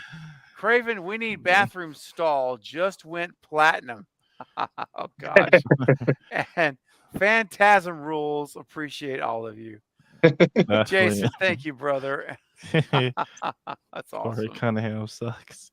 That's great. If it's any consolation, Brandon, I like Corey Cunningham too. I just think he was in the wrong movie. Yeah. Same. And that's the thing. He's going to be at Halloween 45 convention. Rowan is. I'm going to be in that line. I got. Oh, bro, you're going too? Yeah. Oh, I'll see you there. Yeah, I can't miss that, man. Yeah, bro. This might be the last one. We get a lot of the old school legends together. Yep, I'll be there. Oh, you what? I'll Did be. you say?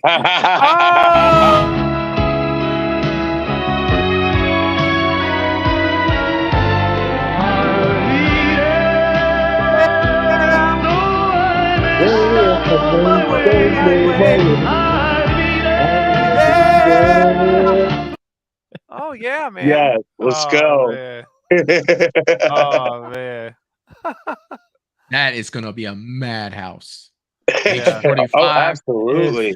To be honest, I've met pretty much everyone from Halloween except, not the new, like Andy Matichek, and I'm doing this for Jamie Lee Curtis. I've been hearing rumors, and I'm hoping, man.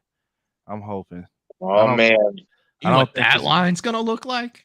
I already know, man. I'm scared. That's a day, bro. Like if you find out she's there, it's like, all right, Saturday, my whole day is gonna be right here waiting for her. Matthew Lillard line, Robert Englund, their lines are freaking so. Like I said, I was in Robert Englund's line for 6 hours on Friday. Yeah, yeah, Matthews in at Horror Hound when I first went to my first convention was 3.5 hours. Wow. Yeah. Yep. It was crazy. I just hope she comes, but something in my heart's gonna say she's not coming. Bro, she's gonna be there. You think so? Yes, I do. This is 45. I mean, they're all getting up there. So I think, especially to see everybody one last time, I think she's going to show up. I really, really do. I do. You would think like 50, whoever's still alive will be there. Right. For the 50th, like I guarantee, but you're probably not going to have all the same people. Because that is 5 years away. That's what I'm saying. And that's what I'm saying. Like, and I'm not even trying to like be funny or anything, but like Charles Cyphers and a few of them were out there in Texas. And Charles Cyphers, he's not looking the best. Yeah, So what you movie got is we this, got Marcus? Huh? Oh, I'm sorry. What movie is this you're talking about? No, we're talking about basically like the convention, Halloween 45 years anniversary convention that's coming up in September in Pasadena. I got you. For Halloween 78, the original. Basically, it's the 45-year anniversary of the original, but everybody's going to basically be there. Danielle's supposed to be there. Oh, okay. Rowan Campbell's going to be there. I didn't see Andy Matichak on the list yet, but I assume she's going to be there. That's if Jamie Lee Curtis doesn't come. Those are the two I'm going for. Rowan and Andy Matichak. Those are the two that I want. So okay. Wow. Hopefully. Yeah. Yes. Man. It's gonna be crazy. I'm actually scared to just do that. I don't know why I'm nervous to. It's California. I live in Ohio, so it's like you're like right down the street. Yeah, I'm right down the street, Michael. This dude is literally down the street, like 15 minutes away. Yeah. I get it why you're a little bit nervous and stuff, Brandon. Like, come on, this is like Halloween 45. Like, this is, you know what I mean? It's big. Yeah. Like, I mean, of course there's gonna be butterflies and stuff like that. But bro, once you get there and you settle in, it's gonna be just like being at home. Yeah, dream come true for me, man. Yeah, man. Yeah, so for sure. That'd be cool, man. Well, speaking of dreams coming true, we got a super chat here from Nero for $5. Thank you so much for that, buddy. And Nero's dream is something that's shared among the Halloween fandom by very many people. A direct sequel to Halloween 4 with Danielle Harris and bringing Paul Rudd. Yes. Do I hear an echo from Marcus's mouth? Yes, you do. I'm hearing it. As Tommy Doyle again, that would work. Yes. Yeah. Nero's on board, Marcus. Yes, I think I definitely do think it's a possibility. As much as I love Danielle Harris, would the casual, I'm gonna say the casual, will the diehard Halloween fans go see that movie if it's just Danielle and Ellie Cornell returning? Sure. But you got to ask yourself, what about other audiences? What about the casual, and stuff like that? So how do you heal that wound? You add a big star like Paul Rudd, who in so many ways in cinema got one of his starts in the Halloween franchise. Actually, that was his first movie because in the credits it says introducing Paul Stephen Rudd. So when he went by that and stuff. Yeah. So yes, I am totally on board for that. I would love to see not only Danielle return, but Paul Rudd return as Tommy Doyle because he was the bright spot for me in Halloween 6 outside of Loomis. Yeah. Yeah, true. Yeah, what do you guys think, man? I mean, Michael, let me start with you, and then Brandon, I want to get you weigh in one more time on this. I know we touched on it earlier, but would you be happy with the next movie being kind of like a new, I don't know if it'd be Halloween 5 or not, but just a direct sequel to 4, continuing right there where that story ended. Now, granted, you'd have to do some stuff because we know how 4 ends. Yes. With her being a child with the scissors, and you'd have to figure that stuff out. They'd have to write that, and she had to they'd have to say where, maybe she was in a hospital or whatever. Right. But let's just say they figure all that stuff out. Once you can do that with good writing. Would you like that, Michael? Would you like that story to pick up?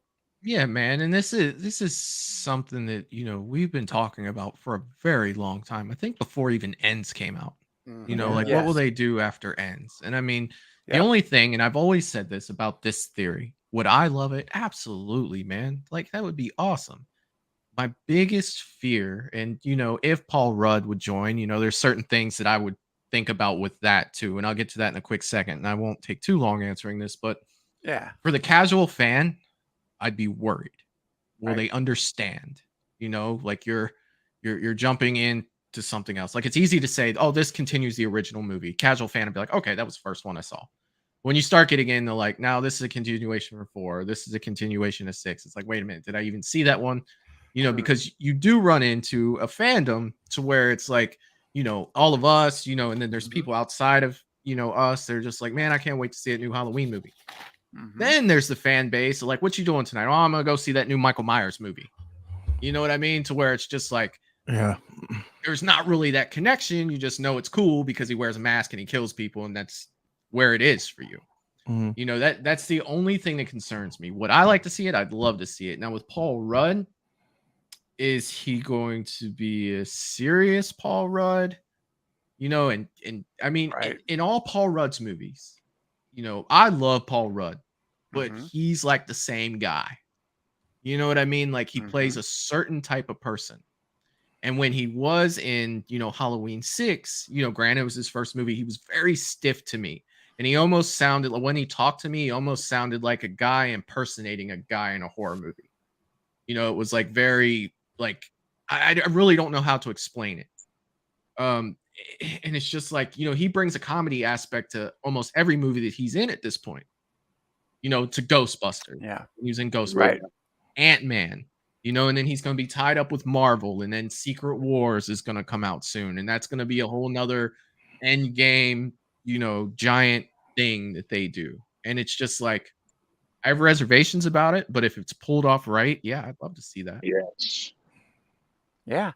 Brandon, would you like to see it too, man? Because we never really got, in my opinion, a fitting sequel. Nothing, and again, I there's things I like in 5 and 6. There are. I don't hate those movies. I really don't. But how would you feel about kind of having this new, fresh take as a sequel to 4? I pretty much agree with everything Michael said. It sounds so good. Like, bro, I'm I'm a diehard Halloween fan, so I'm gonna love it regardless. But it's like the other group of Halloween fans, the casual fans, it's gonna hurt the box office. People, when that trailer drops, and even if, okay, for example, Michael comes back and he looks nice, just like when Chris Nelson put him together with James Jude, it's not going to be fluid, and push through, because people are going to scratch their head because they don't understand this. They just don't. Right. Even if they try, they're going to just keep seeing that grinder scene. And, Allison pulling the, they were like, so what are they exactly doing? Is it like 2 Michaels? Is it 3 Michaels? Is it a different universe? I'm telling you. So it's going to be hard. And I think, to be honest, David Gordon Green did the smartest thing. He did the smartest thing. He didn't do what Rob Zombie did. He said, you know what? I'm going to make a direct sequel to 2018. And it worked. It worked. And it led to other movies. And sadly, Halloween Ends, a lot of people don't like it, but it was a smart move, to be honest. Oh, it was. It definitely was. And I feel like this. If you're a Halloween fan and you look at the trilogy in this aspect of how the original trilogy played out, basically 2 Michael Myers movies and then a spinoff in so many ways, he paid homage to the original 3 Halloween films. Yeah. And you respect, when you really break it down in that aspect, it's like, okay, I get why you went in that direction. I do. Just could have did it better. That's all. Yeah. You know what I mean? But David Gordon Green, for a guy who came from comedy, dark humor comedy, he did a really good job with Halloween. He did. Yeah, I mean, don't forget about Danny McBride too. Yes, Danny McBride as well. Yes, they both did a really good job. They do deserve their credit and respect. I was so confused when it first came out, and I'm like, this is the guy with Pineapple Express. This has to be a joke. I swear. Red. Yeah, I'm gonna be honest. I'm like, Pineapple Express, this is red. I'm like, come on, man. This has to be some type of joke. And then Well- the trailer dropped and everything. Yup. I'm like, what the? This is crazy. Yeah. One of the best. Well, I'm Halloweens. not gonna lie. What gave me confidence is when John Carpenter he was like doing a couple interviews or whatever, and he reported about David Gordon Green and Danny McBride approaching him about doing Halloween. And then I remember he came out with another interview after that happened, and they asked him about it, and he said, I would love for them to do it. Why? Because they get it. They understand it. I guess in terms of how he wanted the Halloween franchise to play out. So, when I saw that, I said, okay, if John Carpenter is saying it out of his mouth, that they get it from where he looks at it, especially with the first one, this sequel has the potential, and to me, it's a classic. I just wonder who would do it. That's the key thing. Which, effects artist is going to be on board. Which production. I just want to know who is going to pick it up. Seriously, like, that's the big thing about who picks it up. I've thought about Mike Flanagan. I don't know, man. It's hard. Man, Halloween is in a tough spot right now. It is. I mean, Halloween has time, right? Yeah. I mean, we don't need to rush that, man. Give it to me in like 5 years. I'm fine. Right. with that. Give it to me. Like 5 years. Let my boy shine for a little while, man. It's Jason's turn, man. He's been out since 09. How about Boy, Freddy, come back to dude? Camp Crystal Lake, man. That's Hey. what I'm talking about. 2009's Friday the 13th is my favorite. Dude, it's awesome. A lot it's of people my don't give favorite. that one credit, man, but it's my favorite. They man. did it right. It's actually a really good remake. It really is. I remember when yeah. I first watched it a few times, I really didn't like it. You know what I mean? I didn't like really the cast so much, but then it wore on me, especially the Trent character. I love Trent, dude. Yeah, I want like to meet Trent. I want to stand in his line. I want him to sign my poster, and I want him to be an asshole to me. Like, that's what I want. Don't be nice to me, dude. I want Trent to sign this. Like, I feel like, honestly, that's Derek Mears is the Jason that will give Michael competition. Like, I'm sorry, guys. When you put him up against Michael and you picture a sequel to 2009's Friday the 13th, man. No, I agree with you on that, Brandon. If you're going to size him up like that, Derek Mears, his version of Jason, he would give Michael a good scrap. I remember I actually snuck into that theater. I was young when that came out. I remember having to go to, someone in line, like, can you act like you're my uncle so I can go see this movie? But I just remember, I remember the trailer when he's on the roof. I'm like, oh my. And Jason, he's like on the roof looking down and he just kind of walks back. I'm like, oh, this is going to be crazy. Yeah. When that mask appeared on screen for that first trailer, I lost it. Yeah. Like, I was like, here we go. Kane Hodder will always be my favorite Jason. Part 7 Jason for me. Kane Hodder. Like, dude, I've never thought that he's looked better. But, when you get into like Richard Brooker from Part 3 and Derek Mears, man, it is a freaking toss-up at that point. I mean, dude, I could talk about Friday for hours. Wow. Well, he looks over at his Jason mask. I'm just looking away. Like, we're supposed to be talking Halloween and Ghostface and Scream, and I'm just like, dude, this can go. Like, trust me, I can go with Friday. Well, before we start going down the Friday path, let's see what Jason has to say with his $2 super chat. Thank you, Jason. Says much love and respect for our chat moderators. Yeah, absolutely, man. Yes, indeed. We have some amazing moderators here that are so faithful and diligent, and they add so much to what goes on here. And I appreciate each and every one of my mods. And I want to thank you guys. I want to echo what Jason says. Nothing but love for you guys. You know that. And I hope you know how much I appreciate all of you so much. And right on, Jason. Or as Knight would say, you're all right. You're all right. Man. So for Jason and Nero's super chat, the last super chat, for both of you guys, I'm going to play one clip here. We haven't played a Stu clip tonight, and we haven't poured any spicy mustard out yet either. And so I think, Brandon, are you feeling some spicy mustard or are you feeling some Stu Mocker, man? What do you think? I'm gonna go spicy mustard, man. Ooh. Yeah. Let's do it. All right. Everybody get ready. Everyone in the chat, get your hot dog emojis out. Let it rip because it's time to pour that spicy mustard. Crank it up. Do you feel the hunger tonight? Are you a little hungry? I wanna be a hot dog. Be a hot dog tonight. I'm a hot dog. If you wanna take a bite, all you wanna give me is spicy mustard. And you can, 'cause I'm a hot dog. Wow. Wow. I'm telling you, man, just looking at Michael's face. It's like, what? It never changes whenever it runs. Like I don't control what happens here when that comes on. Like, well, let's see. Let's watch it again, Michael. Do you feel the hunger tonight? Are you a little hungry? I wanna be a hot dog. Be a hot dog tonight.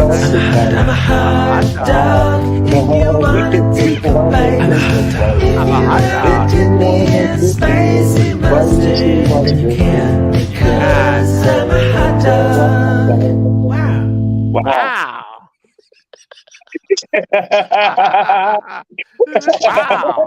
Wow. And it's not like it's the first time I've seen it. You know what I mean? It just man. Oh, That my is gosh. crazy. That's awesome. Oh, Love Gotta it, love the love it. spicy mustard. You got to, man. The spicy mustard is awesome. Oh my gosh. All right.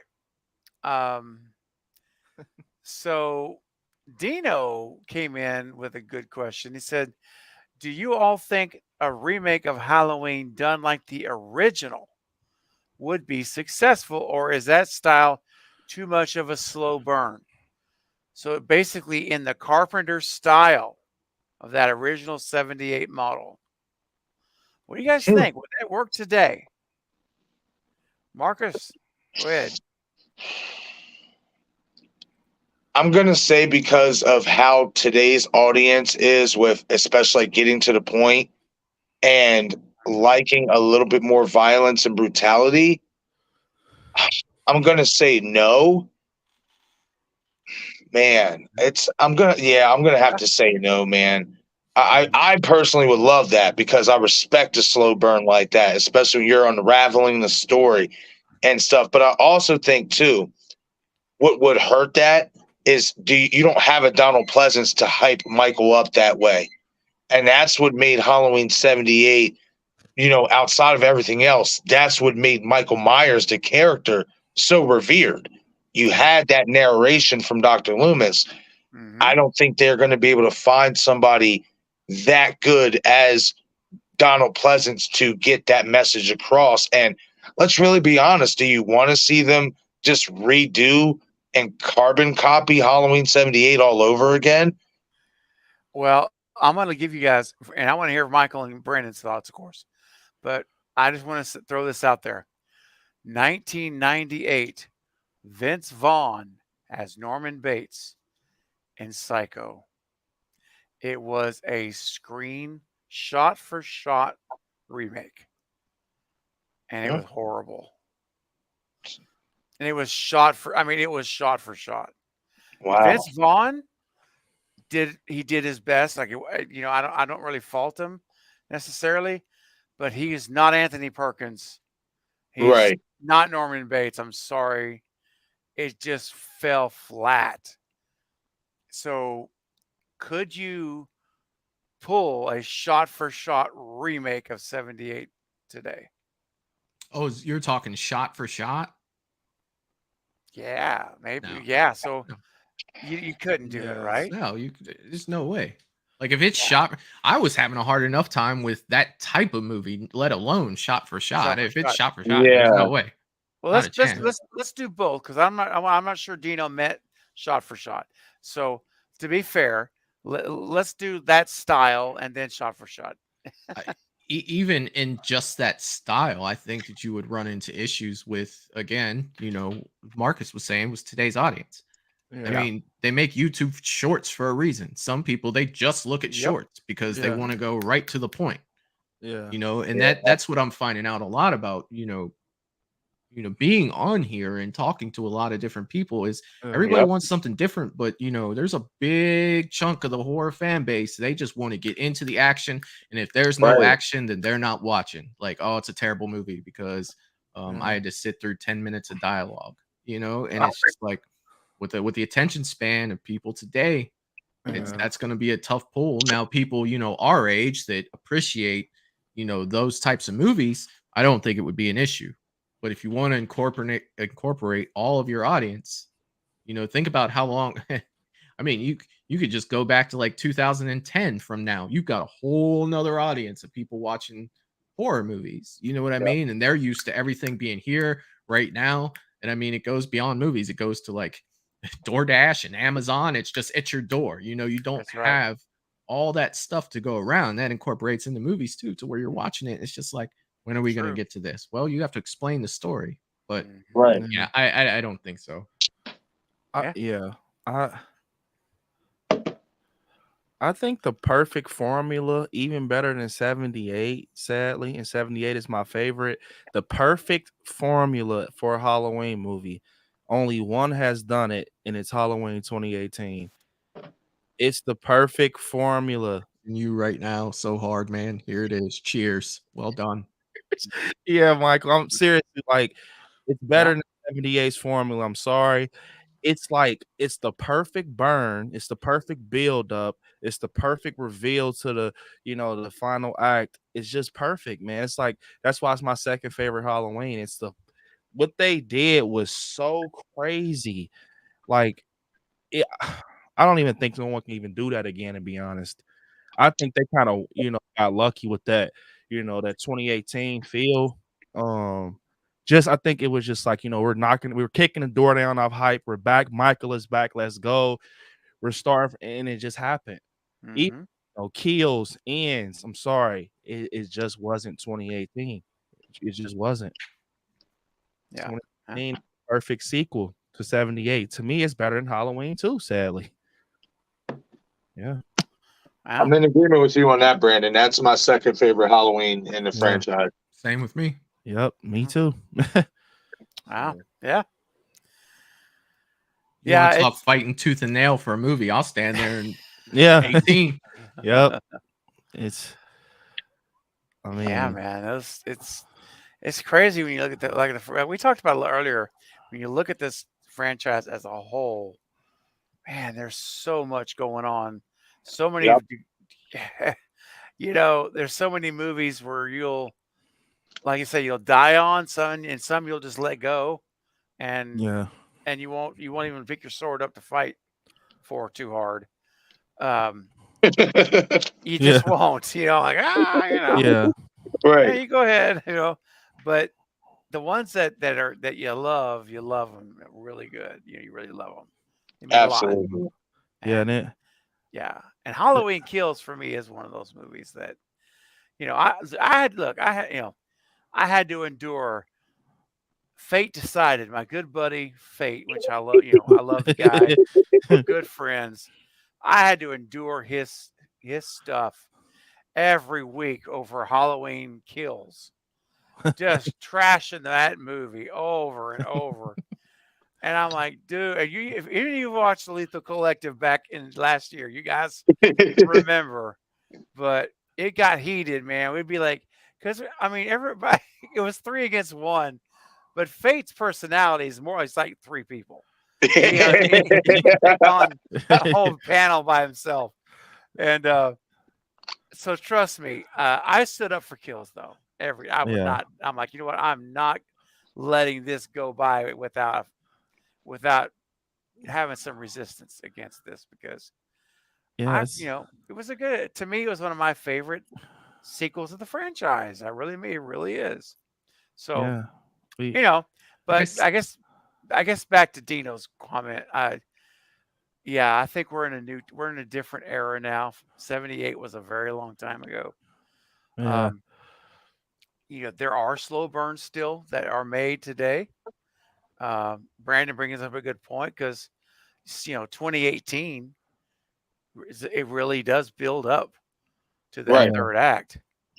So there are, they're still out there.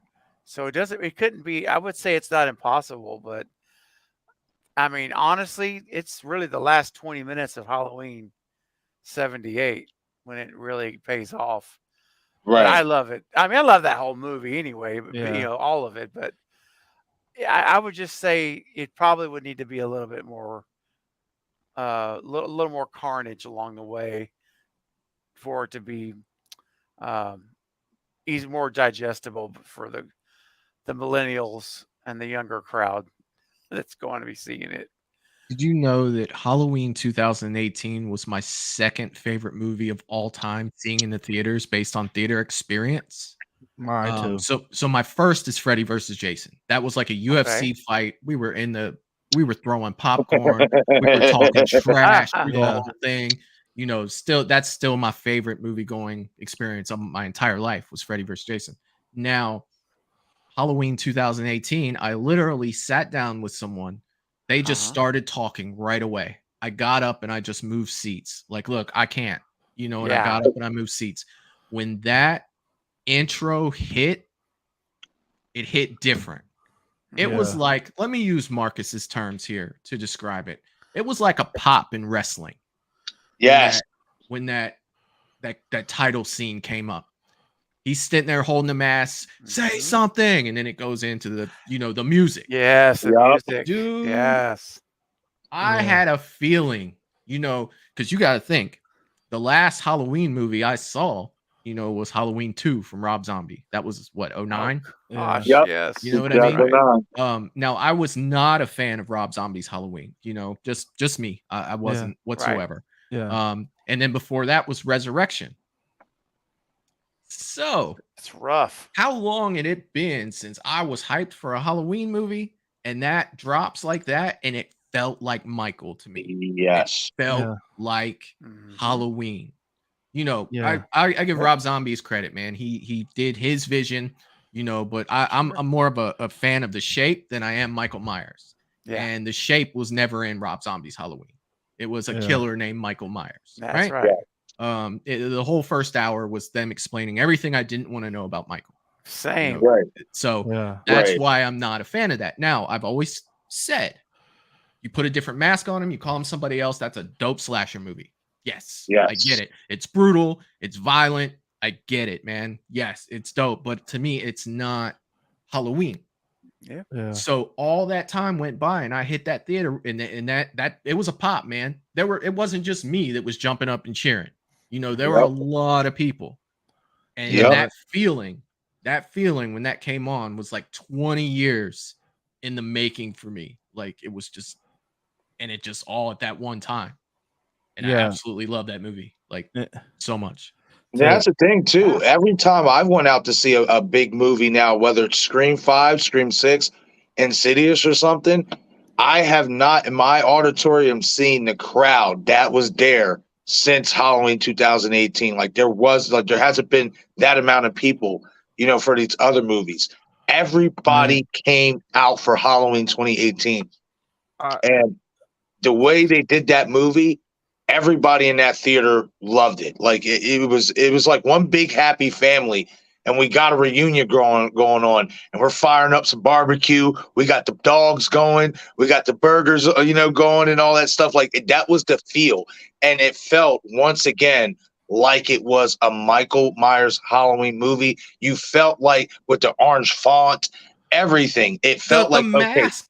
Yes, the mask, bro. The The mask. mask alone. Back to basics. Very It true. was when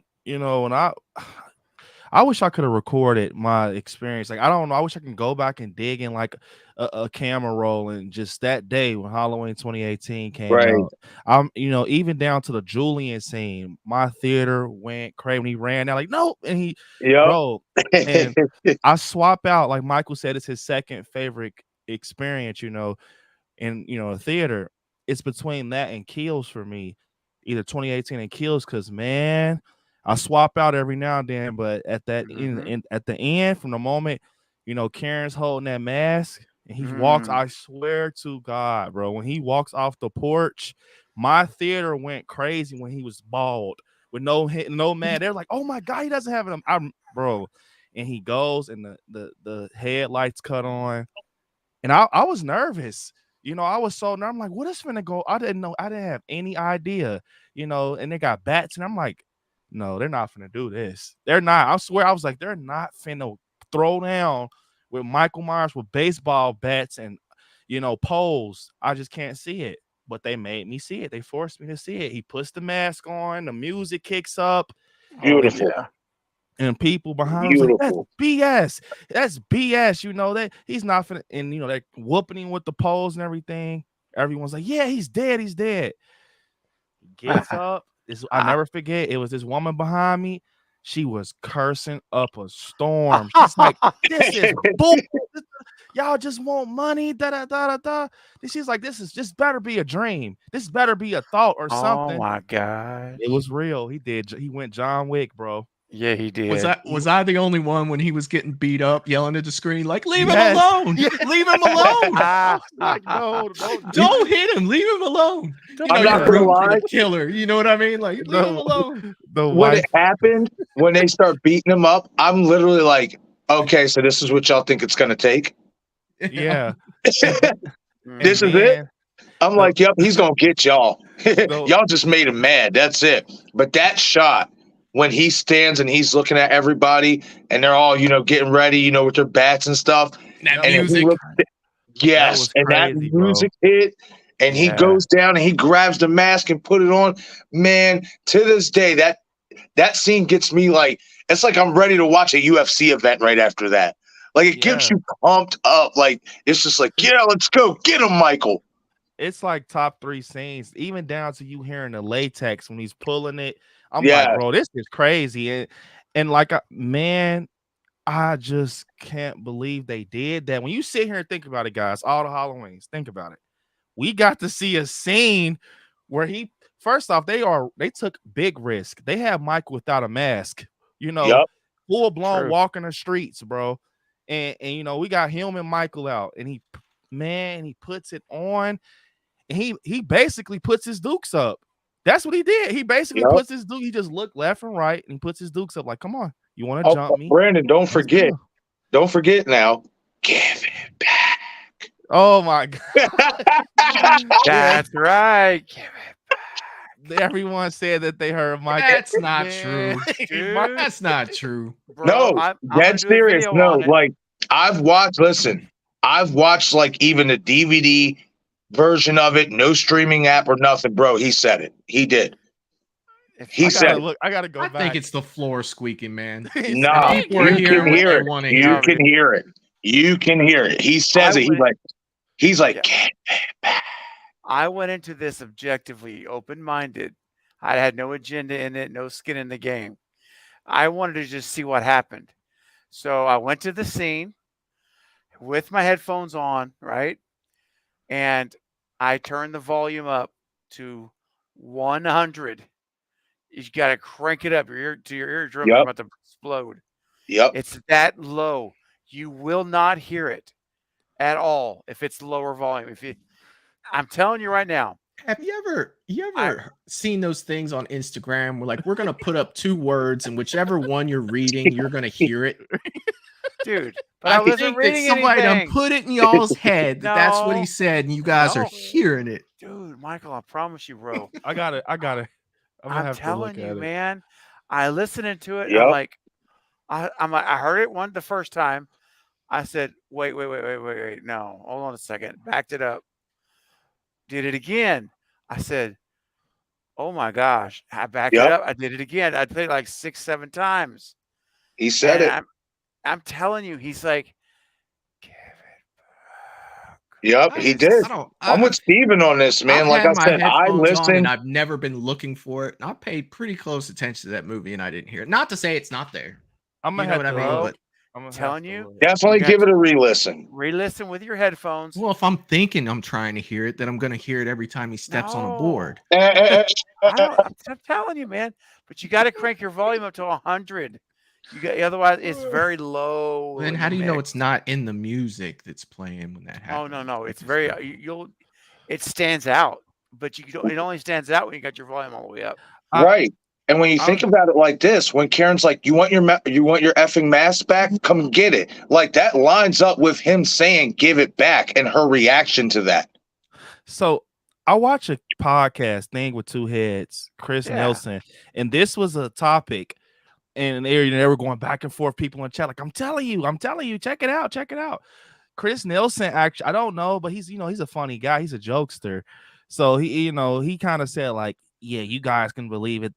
It's not. He did not say it. He kind of said what Michael said. It was like, if you want to hear it, you're going to hear it. But he did not say give it like, but who's to know? Like, I mean, Brandon, have you listened? Have you tried it with your headphones? Like, so I actually tried it. I tried it through a short. I had seen someone post it through a short, and I tried to hear it like this, and I do hear like the wind type of thing, like, and it's like, I gotta listen closely. Because it's like on the short, so I have my phone up. But yeah, man, I've heard definitely give it a people say it re-listen. though. I've heard people say that they swear up and down that he said that. I couldn't believe it when I heard it. I said, "Oh my God, they let him speak." Yeah, me too. I was like, "Oh wow, it's there. He actually did it." And I'm like, I haven't done a video on it. I'm not gonna lie, man. You about to have Brandon look this up now. I'm gonna have to look at it. I'm gonna have to look at it seriously, because I don't know, man. I feel like, man, I don't know. Like, was it a timing thing? Like, did James Jude actually say it? Like, come on, Karen. Like, I don't know. I think personally, Like, when you look at when you listen to how Karen reacts, that is her responding to her hearing him say what he said. Like, that's why she said, "You want your effing mask back? Come and get it." Because he said to her, "Give it back." I'm gonna have to look at that. I never got that deep into it, but I swear I've heard that 1,000 times. People say that. Yeah, man. That they said it's that there. I'm gonna have to check that out. Yeah, man. Yeah, definitely. So we have got 76 thumbs up, guys. There we go. Let's go. We've already hit goal. Yeah. That is fantastic. Oh, yeah. Now I want to ask you guys a question about Halloween. Mm-hmm. And Brandon, I'm going to start with you this time, and we'll go around. Tell me, what do you now personally? The slate is cleared. Universal contacts you and says, "Brandon, we want to bring you on as a consultant with the script writers, that you can be a co-writer. We want you to help shape the vision of the next film." I know we talked about Danielle and stuff earlier, and if that's it, that's great. What do you want to see in the next Halloween film that we're going to get, if you were in control of it? So I will go with how the flashback was with that alley scene. Okay. And I will go from there. Like how he went to the house. You remember how he's walking down the stairs? He's like, Michael, and he's shooting, and I'll just make him go out. I will just make him go out. Who knows? Maybe he did get captured. Either way, you get best of both worlds. It's kind of like in that bucket with reboot, but it's also in that bucket with direct sequel. It's up to you if you want to do the 40-year time jump. Who knows? No time jump. Just keep it, I will have it looking. I don't know if you guys seen it. Pretty sure you did. The Black Phone. The way that was shot, that look, I would love to see a Halloween movie be released in that grain of a look. How it kind of took place in the 70s. They went for that 70s.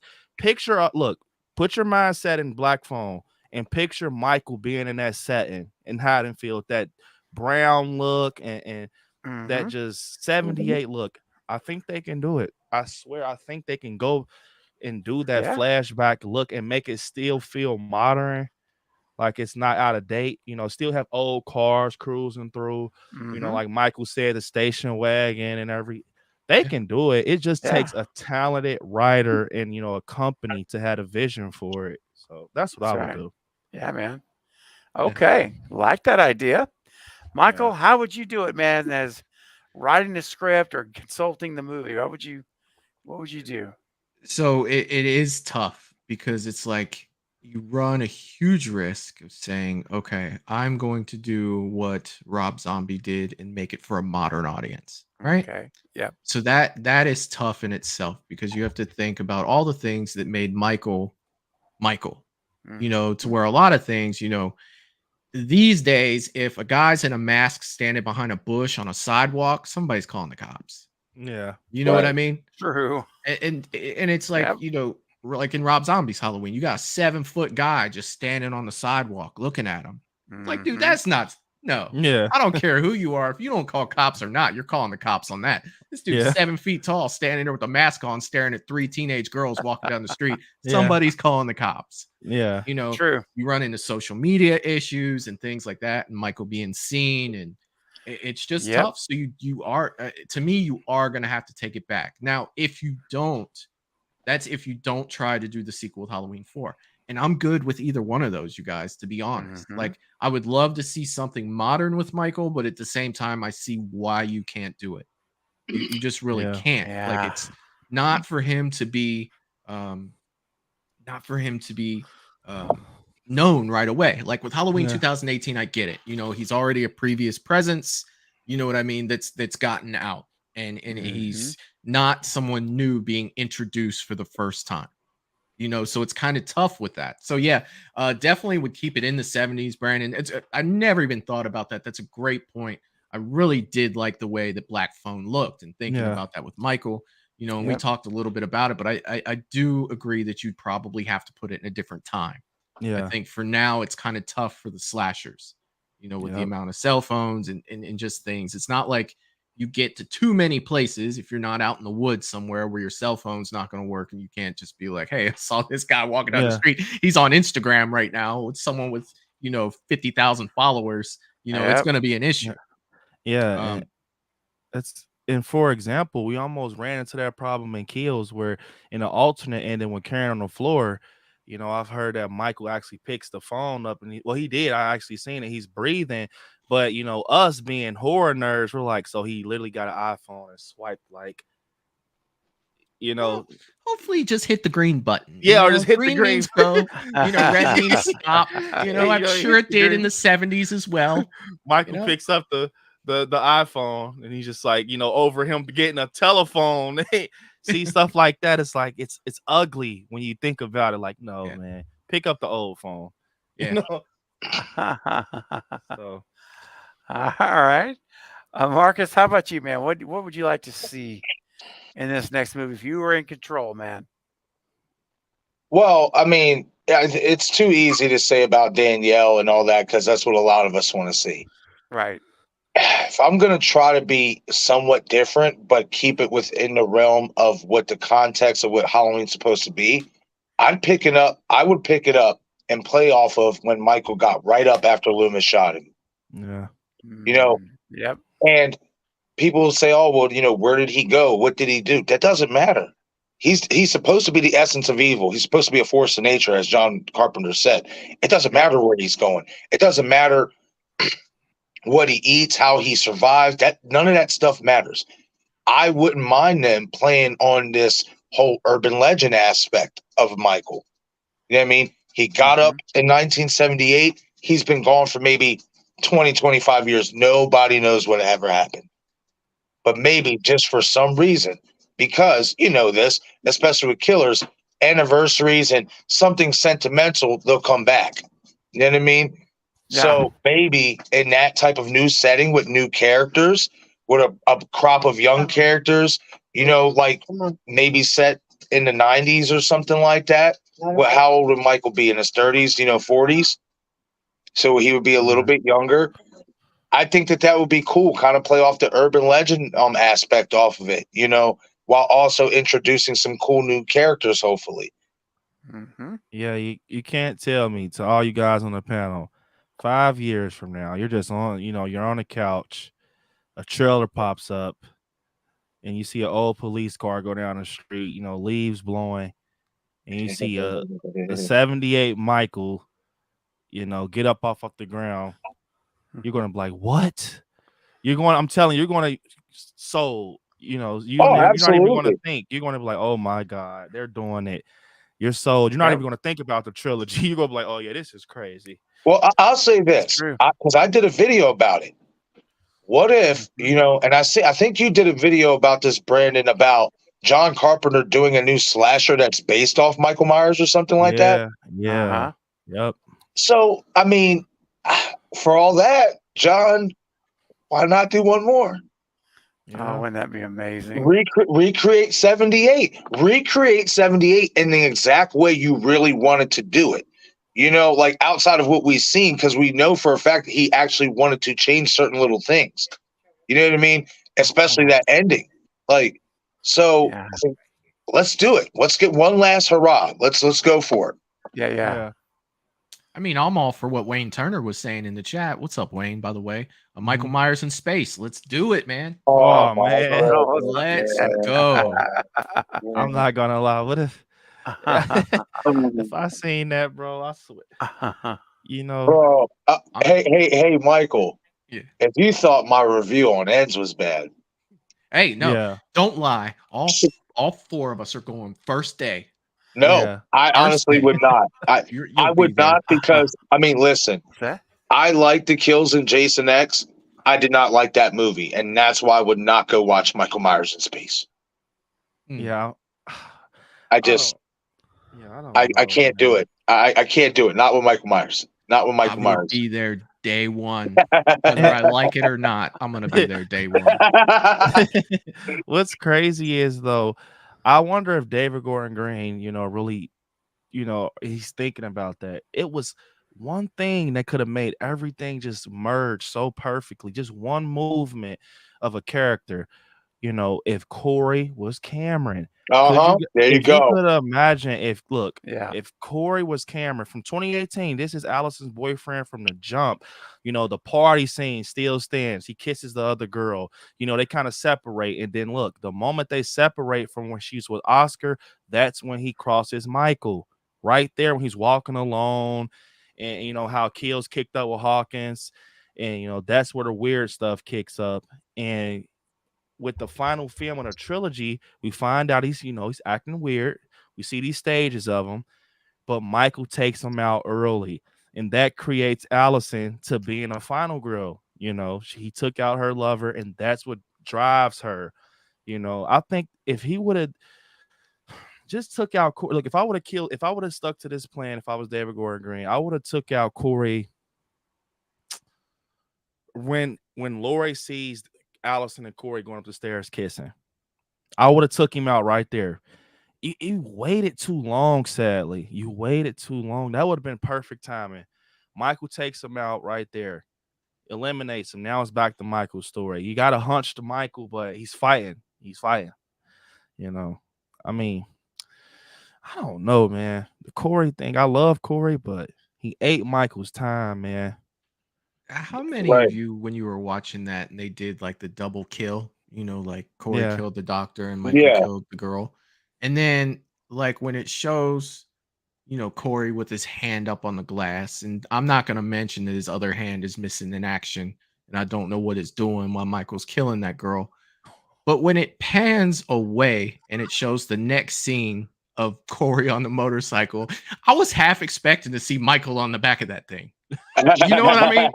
Hey, look, like that's the way it was set up. Like they were on their way away, but all of a sudden, you know, the next scene is Allison on the back. Yeah. Just started laughing. Like, what if Michael was on the back of that motorcycle? Go, Corey, go. He's hitting him like, go. Faster. No, I will say this though, Brandon, because you mentioned about, you know, Corey. There should have been a switch with Cameron and Corey. Another scene where you could have had that so-called transfer of power, and if you would have kept Cameron alive and not killed him in Halloween Kills, is when Michael grabs him by the neck and pushes him up against the wall. They make that eye contact. So If you keep him alive, you could have built off that. That's when he had his moment with Michael, and that's what basically started to turn him. Maybe you throw in something like you did with Corey, with a side story, something to happen to even further push this evil to the forefront. Something. I agree with that, though, that it should have been Cameron over Corey, because it would have made. I feel like this. As a guy who's not really a fan of Halloween Ends, I would like it a lot more if it was Cameron, because of the long-term storytelling. Yeah, For it would have kind of been like Scream, with the reveal. Right. But one thing the wife pointed out to me, and it blew me away, because the wife knows her horror, but it just blew me away when she said it, because I had to see it with a different set of eyes. She's like, why does this feel so much like Lost Boys? With Corey and Allison, like she's Star, he's Jason Patrick, and you remember he had the hand issue on Lost Boys. You remember when he took it off, and it was gone, the wound was gone. I'm like, hold up, this is trippy right now. I'm like, I was tripping out. I'm like, did David Gordon Green like steal the Lost Boys like theme with the dirt bike? And I'm like, this is actually weird when you think about it. It was like he literally took it for real. I mean, he did say, and you can even say the same thing, because when you watch the movies that he said about referencing, about like, what is it? Inspired by, or my bodyguard and stuff like that. Oh yeah. When you watch those movies, especially that one with the bike and how they had each other's back, and you reference back to that Michael and Corey killing together scene. The movies that he took inspiration off of for Halloween Ends, he definitely jacked those scenes and put it in it for himself for this movie. He definitely did. Yeah. A lot Christine of was another one. Yeah, Yeah. I said the same thing. That's right. Yep. A lot of Christine. Lots of Christine. Man, it's when you think about it, I love Halloween Ends. I really do, but man, I was expecting a different movie. I'm not finna sit up here and lie and say I wasn't. When I was in the theater, when I seen that, I knew. Look, and I had people in my chat screaming left and right, "You're going to be disappointed. I like Scary. You're going to be so disappointed." Michael's not in the movie he's only in the movie for 15 minutes, and you got. I'm like, bull, bro. I get in the movie, and I am not lying to you guys. When he bodies, that's when I knew it was real. I swear. When he's like, "You got something I need," I'm like, "Oh my God, I'm about to walk out." Seriously, I was so mad when he slammed him and he took the mask, because once he took the mask, it showed me. I'm like, I didn't even have to look at my watch or anything. I felt it. We're approaching the final act and still no Michael. I'm like, oh yeah, this is crazy. This is crazy right now. I don't know. I hear people all the time saying, but you have to think Michael was like 60. The more he kills, the more he transcends, right? Thank you. That's right. So it's like, bro, what happened to that Michael where, he's getting his butt kicked on the ground, he's getting stabbed in the spine, and out of nowhere, he just T-1000 Arnold Schwarzenegger gets up and he's just like slicing everything. I'm like, come on, man. It's like two different Michaels right here. Even after he stabs the Mulaney, he's shaking and man. Bro. I said before, Brandon, the biggest issue I had with Michael Myers in Halloween Ends was David Gordon Green contradicted himself so much with the character. Yeah. He did not know whether he wanted Michael to be weak. He didn't know if he wanted Michael to be strong. Yeah, it was like, and then in a book, they kind of, this hobo guy, Nelson Christopher, I read the book, Michael has like all these skeletons in this cave. Michael's been killing them for 4 years and eating them. So, okay, that, the more he kills, the more he transcends, right? He's been killing people. So if I'm not, tripping, when Corey goes in the tunnel, Michael should be kind of, I'm not fully 100% great, but I'm going to kick someone's butt. They come in here. No, he wasn't. It was weird. You went from that kill scene where you got jumped and killed all those people Yeah. to you're just a man in a Halloween mask. Yeah, Right. And the thing is, it does make sense what Lori said, just like Marcus said.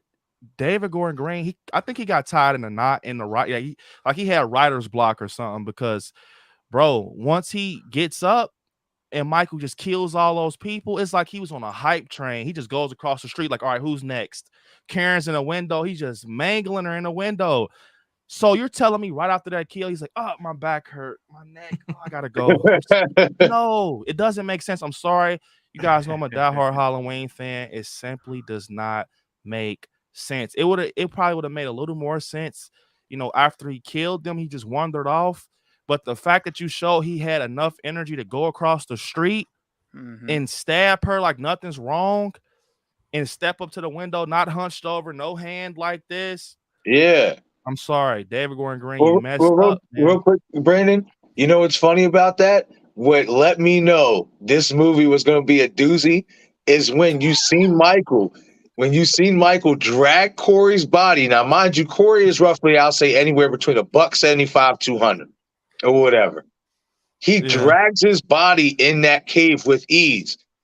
But then the next time you see him, my boy is hunched over, like you said. He got a limp in his arm. My boy don't look like he got beat to hell.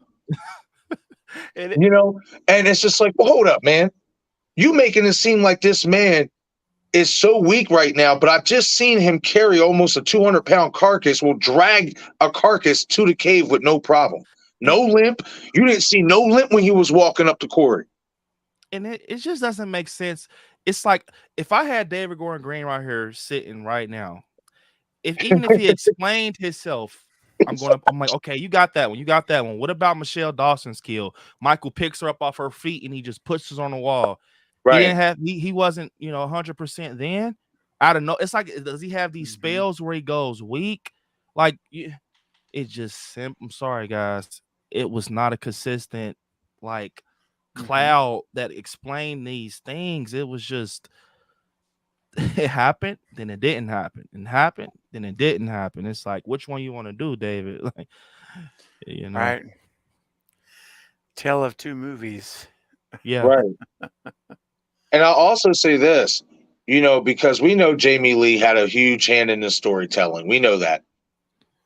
I think at the end of the day, how she wanted to cap it off for the Laurie and Michael saga was that after all these years of fearing Michael Myers because he's the boogeyman, now that she no longer fears him, she no longer decides to look over her shoulder anymore.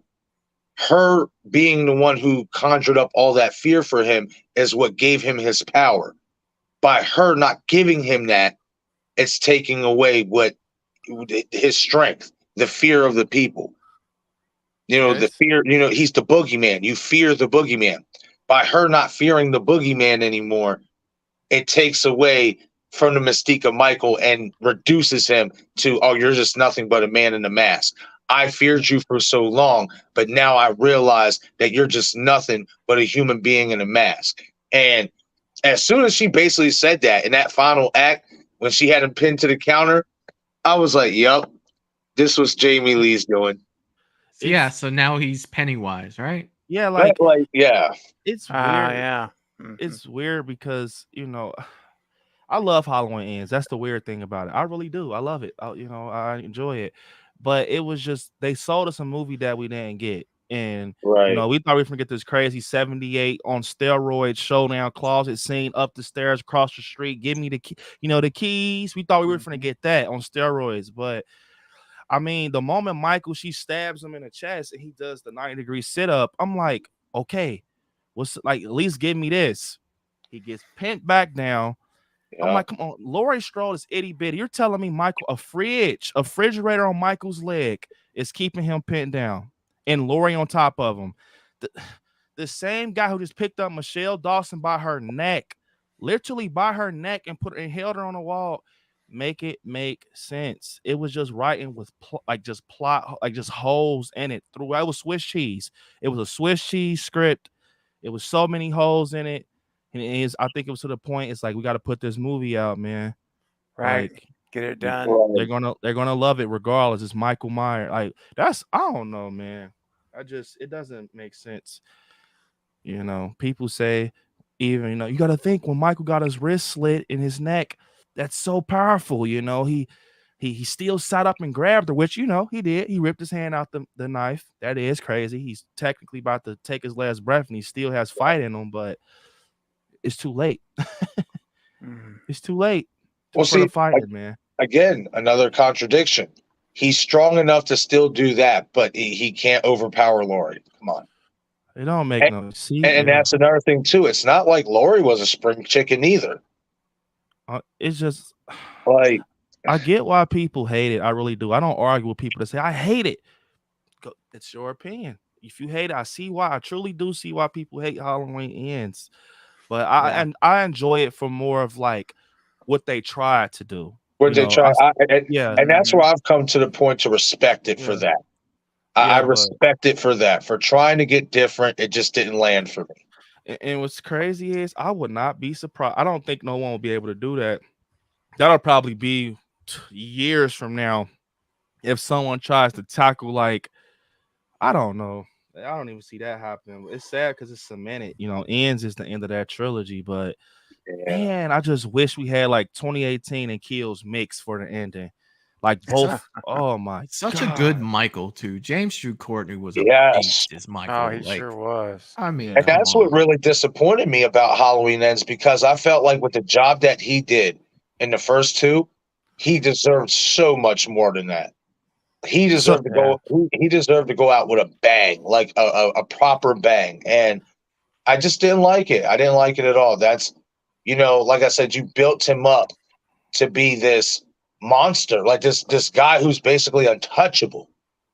So I have a question.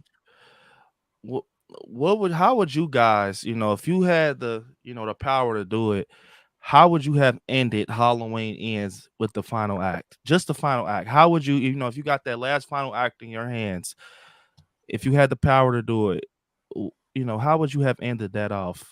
So did Corey still steal his mask or not? No. Okay, because that's got to go. Yeah, no, he didn't get his mask. He did not get the mask, Michael. I mean, I honestly think that, you know, it's hard to set up a third act without, you know, because the whole first and second act, we're telling a story of a character that we never knew before. Yeah. And you're going to wait till the third movie in a trilogy to make the movie about him, you know, because that's what you did. Yeah. That's what you did. You brought in somebody new and you decided to say, okay, well, this movie's going to be all about this guy. And it was. So if I could change, you know, the third act to make it better, but it's not going to erase what the first two had set up. You know, it'd just kind of make it, well, what was the point of having him here? Because he'd die quick. Yeah. Yeah. And then I would give the fans what they were promised through all the ads of the final showdown. Michael doesn't have to win. If you want to end Michael dying, I would have killed both of them. I would have had them die together. Yeah. I remember just having those thoughts, thinking that they was going to end on a radio tower. They were going to fight at the top of it or something. They both fall off. I don't know. Yes, I remember those, Craven. But if I would, you know, had the power to do that, you know, to end it off, I would, like Michael said, Corey, you're dead. You know, you get killed and Allison witnesses it. Now you got two final girls against one horror villain. You got the granddaughter and you got Lori. And it comes full circle because at a point, Allison says in Halloween Kills, my grandmother was right. The boogeyman was real. So at that point, when she says that, she begins to believe. You got to think she was just like Karen at the point. She's like, grandmother, let it go. It's over. It's done with. So at this point, it comes full circle. You got those two versus Michael. And I wouldn't even be mad if you had it in the junkyard, but had that 78 ending act feel, almost like you got, you know, Lori hiding old. Could you picture that? Having like Lori and Allison creeping behind old junky cars, and you got Michael, you know, walking. You can see it through the window. Like, oh my God, like. You throw him into that crusher and just have him grab Lori's leg and pull yeah, her in with him. Yeah, like Michael said. Soon as Lori, she's standing right there, you see the hand, and she gets snatched slowly, and Allison screaming like, "No!" and blood squirts. Like it's over, and then a hand just reaches up and grabs her and pulls her into. No body attached to it left, just an arm. Like, yeah. That'd be crazy. That'd be awesome. I will say this to answer your question, Brandon. What I would do, how I would have just did this entire thing. I would have had the ending of Ends be the ending of Kills. And the reason why I say that is because we don't, I mean, how did Michael get out of that house? How did he even get in the house with all those cops and everybody surrounding the house? You know, Yeah. that's a plot hole right there. You know what I mean? So Yeah. You And- wouldn't we have see- Michael in the third one at all? Huh? If the ending of Ends is the ending of Ends is the end of Kills. I was thinking the ending of Yes. Kills was the ends of Ends. Like I No. was just like, oh, what? Wait, Yeah. what? Yes, if they would have did the ending of Ends for Kills. And the reason why I say that is because at the end of Ends, you see Lori grab the knife. She's leaving the hospital. She's going to go after Michael. Okay. So she gets there. Michael is still in the house. He hasn't left the house. Maybe at this point, because Allison was still out front. How did she not hear her mother screaming? So maybe they all did hear her screaming. So now they really surround the house. You know, there's no way Michael's getting past any cops or whatever. Lori gets there or whatever. She goes in. She just tells him, like, look, this is what's going to have to happen. Whatever happens, happens. It's me and him. He killed my daughter. I have to respond, basically. They go in. They have this epic battle. If you're going to have Lori prevail, all right, cool. But you have this epic knockdown, drag out battle that exceeds 18's battle, because 18's battle was good. Yeah. They could have ended the whole thing with the end of 18. You level it up. You level that up. Have Lori succeed. Okay, so now you have all the cops around. Plus, it makes sense, even though he did kill the mob, there's still going to be plenty of other residents from Haddonfield to fill in that gap from Halloween Ends of how did they notify the town so fast? You know, about Michael being captured, and now they're going to take him to the junkyard. You would eliminate that plot hole because everybody in town is looking for Michael. I mean, unless there's a Haddonfield group chat on Facebook or something. Right. But I just feel like, especially if you weren't going to have Michael Myers in this last movie, you should have had the character killed off in Halloween Kills. And then if you wanted to do basically an homage to Halloween Season of the Witch, because in so many ways that's what you did, then you could have focused on Corey Cunningham. And maybe you could have you really didn't have, my thing is this. When I look back at Halloween Ends, Corey Cunningham didn't need Michael Myers to become evil. And the reason why I say that is because after he, what happened with the little kid, and stuff like that, the town already was looking at Corey as a killer, as like they used to look at Michael Myers. Yeah. So, and when, those bullies were picking on him outside the store, you see him clinch the glass and break the glass. That evil was already creeping inside of him before he even met Michael Myers. Now, granted, I guarantee, they definitely did use Michael to enhance that, but did you really need it? Yeah. No. You know what I mean? So, and if anything, for the ends of Halloween Ends, being that Michael was not going to be in this movie, because that's just what I would have did. I wouldn't have, disrespected the Michael Myers character like they did, in my opinion. Like I said, I would have killed him off in the last one. Now we're going to do this movie to homage Halloween 3. And if anything, Lori and Corey duke it out, or Corey and Allison after Corey kills Lori. Yeah. And one thing to kind of touch on that, I actually, you guys might crack up at me. I really do in my heart. He made Pineapple Express. Who knows what he does at the writing table? Just saying. But I really do feel that he mixed up the films. Like, not like he really mixed them up, but I think 2018 could have been the ending. Ends could have been a beginning, and Kills could have stayed where it was at. Kind of like, but still switch things. What I mean is, when Michael escaped in 2018, he goes straight to the cave because the house is already tore down. You don't even got to incorporate the house, You know what I'm saying? Like, I feel like the movies kind of seem out of order for real. I think if Ends was like the beginning, still incorporated like Cameron or Corey as Cameron and all that, and kind of switch things around, 2018 could have been a great ending, Right. And the house is on fire. You could kind of go with that resurrection ending, you know, with the body bag, but you know, I don't even know if I do that. Like, let's say that 18 was the end, you yeah, know? And my biggest thing with Michael is him being the shape, you know, just nothing, no connection and nothing.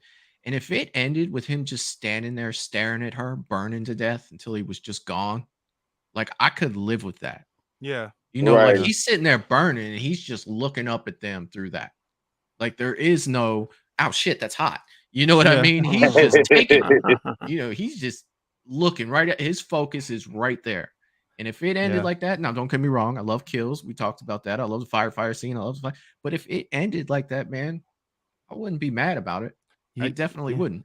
You know the original ending, Lori and Michael actually. Well, Michael kills Lori in the original 2018 ending. You know, Karen shoots him with a crossbow, and he walks into the woods, and he's injured from a crossbow weirdly, but they didn't push forward with that. But he actually killed Lori in 2018. He killed her off. He stabbed her. She died from knife wounds. They Yep. had a fight. It's actually a picture out there. I wish they would release that battle, but they fought on the front line with the security lights over them. It was in the trailer too. Yeah, like It was in one of the trailers. like a whole Mortal Kombat fight. Like they just, from my Man. understanding, like they just Well, fought. see, and that's why I said in Halloween Kills, it really would have been cool if you would have ramped up the second part of their battle at the Myers house, because that's where it all began. Michael encountered Full Lori. circle. Yeah. Yeah, it would came full circle. And then after killing Michael, putting him in the shredder, then maybe we get to see her go back to the house and bulldozer the house like they showed in the newspaper clipping it ends. Yeah. Perfect way to cap off their story. If that's how you wanted to end the Michael Myers, Laurie Strode story, with Laurie prevailing and Michael being literally demolished to the point there is no return. It's funny how whenever we bring up Halloween, ends always just seems to engulf the conversation. You know what I mean? Yes. Yeah. Like Yes. Right. anytime people get on streams talking about it, you know, ends comes up and it's just like, man, that's another Yeah. movie that you'll just always be able to talk about because you either liked it or you didn't. Yeah. Yes. It's true. Yeah, and I think that's what David Gordon Green wanted. And I think Yes. it's smart. It's smart because guess what? It's going to be the next season of The Witch. I'm telling you, in 10 years, it's going to have a cult following. Halloween ends. That Corey guy. Watch. I guarantee you, it's going to be like the next season of The Witch, for sure. I could see that, man, because and I would be okay with that because I mean Rohan did a great job in that role. He Yeah. did. He would. I agree. Really did. Yeah. There were some people sitting there out there saying, you know, and I respect everybody's opinion, but I just didn't understand this opinion. They said he didn't look dark enough, stuff like that. And I'm like, did you see that scene where he looks in the mirror? Are you kidding me? Right. Or when he looks in the car at that. Yeah, at that- when he looks in the car at the guy, you know, the kid's dad. yeah. Like, come on. I said, that kid, he did a great job playing that dark role, I thought. Man, Yeah. that scene, the junkyard, I'm not going to lie, guys. Yeah, All was good. seriousness. When he gets out the junkyard, when he gets out the truck and he drops that wrench, I'm like, Yep. oh my God. I'm not going to lie. Or even the blowtorch scene in the dude's Yeah. mouth. Oh gosh, Yeah. dude, When that he- was brutal. Yeah. when he drops It was. That was, if I'm going to say the highlight for Corey Cunningham for me, that was it.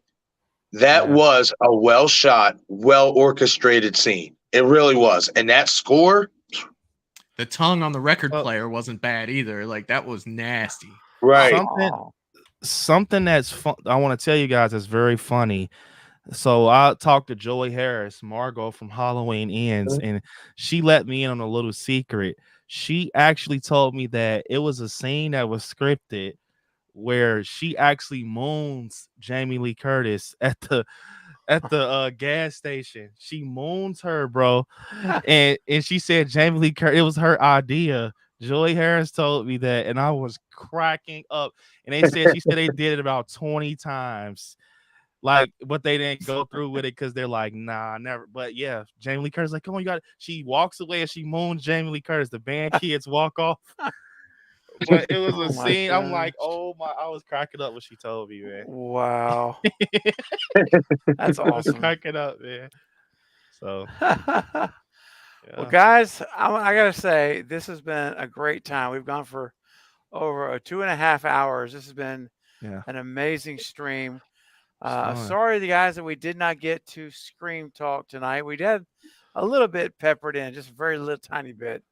But you know what? That's okay because we haven't talked Halloween in forever here on the Yeah, channel. And also, what a great panel with Brandon, Michael, and Marcus. And I'm just glad we got to spend this time talking about Halloween and just getting the guys to share their thoughts and opinions. It's been so cool. yeah. I hope you guys had a good time. I appreciate you all coming. Of course, it's always a good time over here, Yeah, Craven. man. And Yeah, thank you for Oh, the invite. yeah, Yeah, you're for very sure. welcome. Same, Craven. I'm glad we finally got to set this up, man. Yeah. It's fun. It really has been such a good time. And hopefully, I don't know, who knows how long we'll have to wait for Halloween. But until we get one, we're going to continue to speculate Yes. and keep our ears open for rumors and any other things that may come down.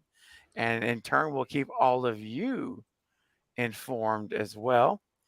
And if anything new that may come. So, guys, we're going to go ahead and wrap it up tonight. I will meet you all backstage real quick in just a second. And for everyone in the live chat, we're going to go ahead and say goodnight. I hope you have a wonderful week. Thanks for all your generous super chats tonight that we're given, your comments. And don't forget to subscribe to my good friends here, Brandon at I Like Scary, Michael at Movies and Beyond, all together, and Marcus, and I shot him 6 times.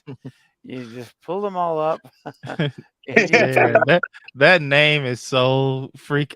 Bro, every time I hear it, I'm like, Marcus. I can't even watch Halloween without. I shot him 6 times, like Marcus. Even bro, He's not human. I even love it, man. the wife heard that name one day. I'm like, she was like, "Who is that?" I'm like, "It's my guy Marcus. His channels. I shot him 6 times." She was like, "Really?" I'm like, "Yes." And that's when you had the intro with the gunshots. Like I said, check out his intro. It was like, "Bow, bow, bow." She was cracking up. Like, that's so cool. Yes, absolutely. Like I said, just watching that one time, just like after rewatching it one night, I was just like, this was right when I was thinking about what to name the channel. And just hearing that line again, and I just start laughing because of how he delivered it. And I'm like, wait a minute, that's your YouTube channel name. That's it. Yeah, I was like, because it's so unique. You know what I mean? I'm not trying to be smart. Nobody would really think that of a YouTube horror movie channel name. You know what I mean? So I'm glad I got it. I'm not even gonna lie. Yeah, it's super That's cool, awesome. man. I love it, man. Yeah, yeah, that's a keeper. As they Yes. say. All right, guys. Again, I know Val's putting links to everyone's channels in the chat. Thank you, Val, for that. Thank you for being an awesome mod tonight, as always, in the chat. Appreciate it. Keeping my mind off of the chat so that I could focus on the panel and the discussion. And I appreciate that, Val. All right, guys. I guess say we'll end it there. Thanks again. We'll see you back here on Saturday for my Saturday night stream. If not sooner, I'll keep you posted. And we'll call it a night. So I'll see y'all backstage. Everyone else, good night. And I love you all. Don't forget to do something that makes someone else's day a little bit brighter tomorrow, whether it's a smile, a helping hand, or just an encouraging word. Anything to help maybe make their day a little bit better. And you're going to find it makes your day better as well. Hashtag never alone. Hashtag we do life together. Much love to all of you. See you soon on the next video or the next live stream. Good night, guys. Good night, everybody. Bye.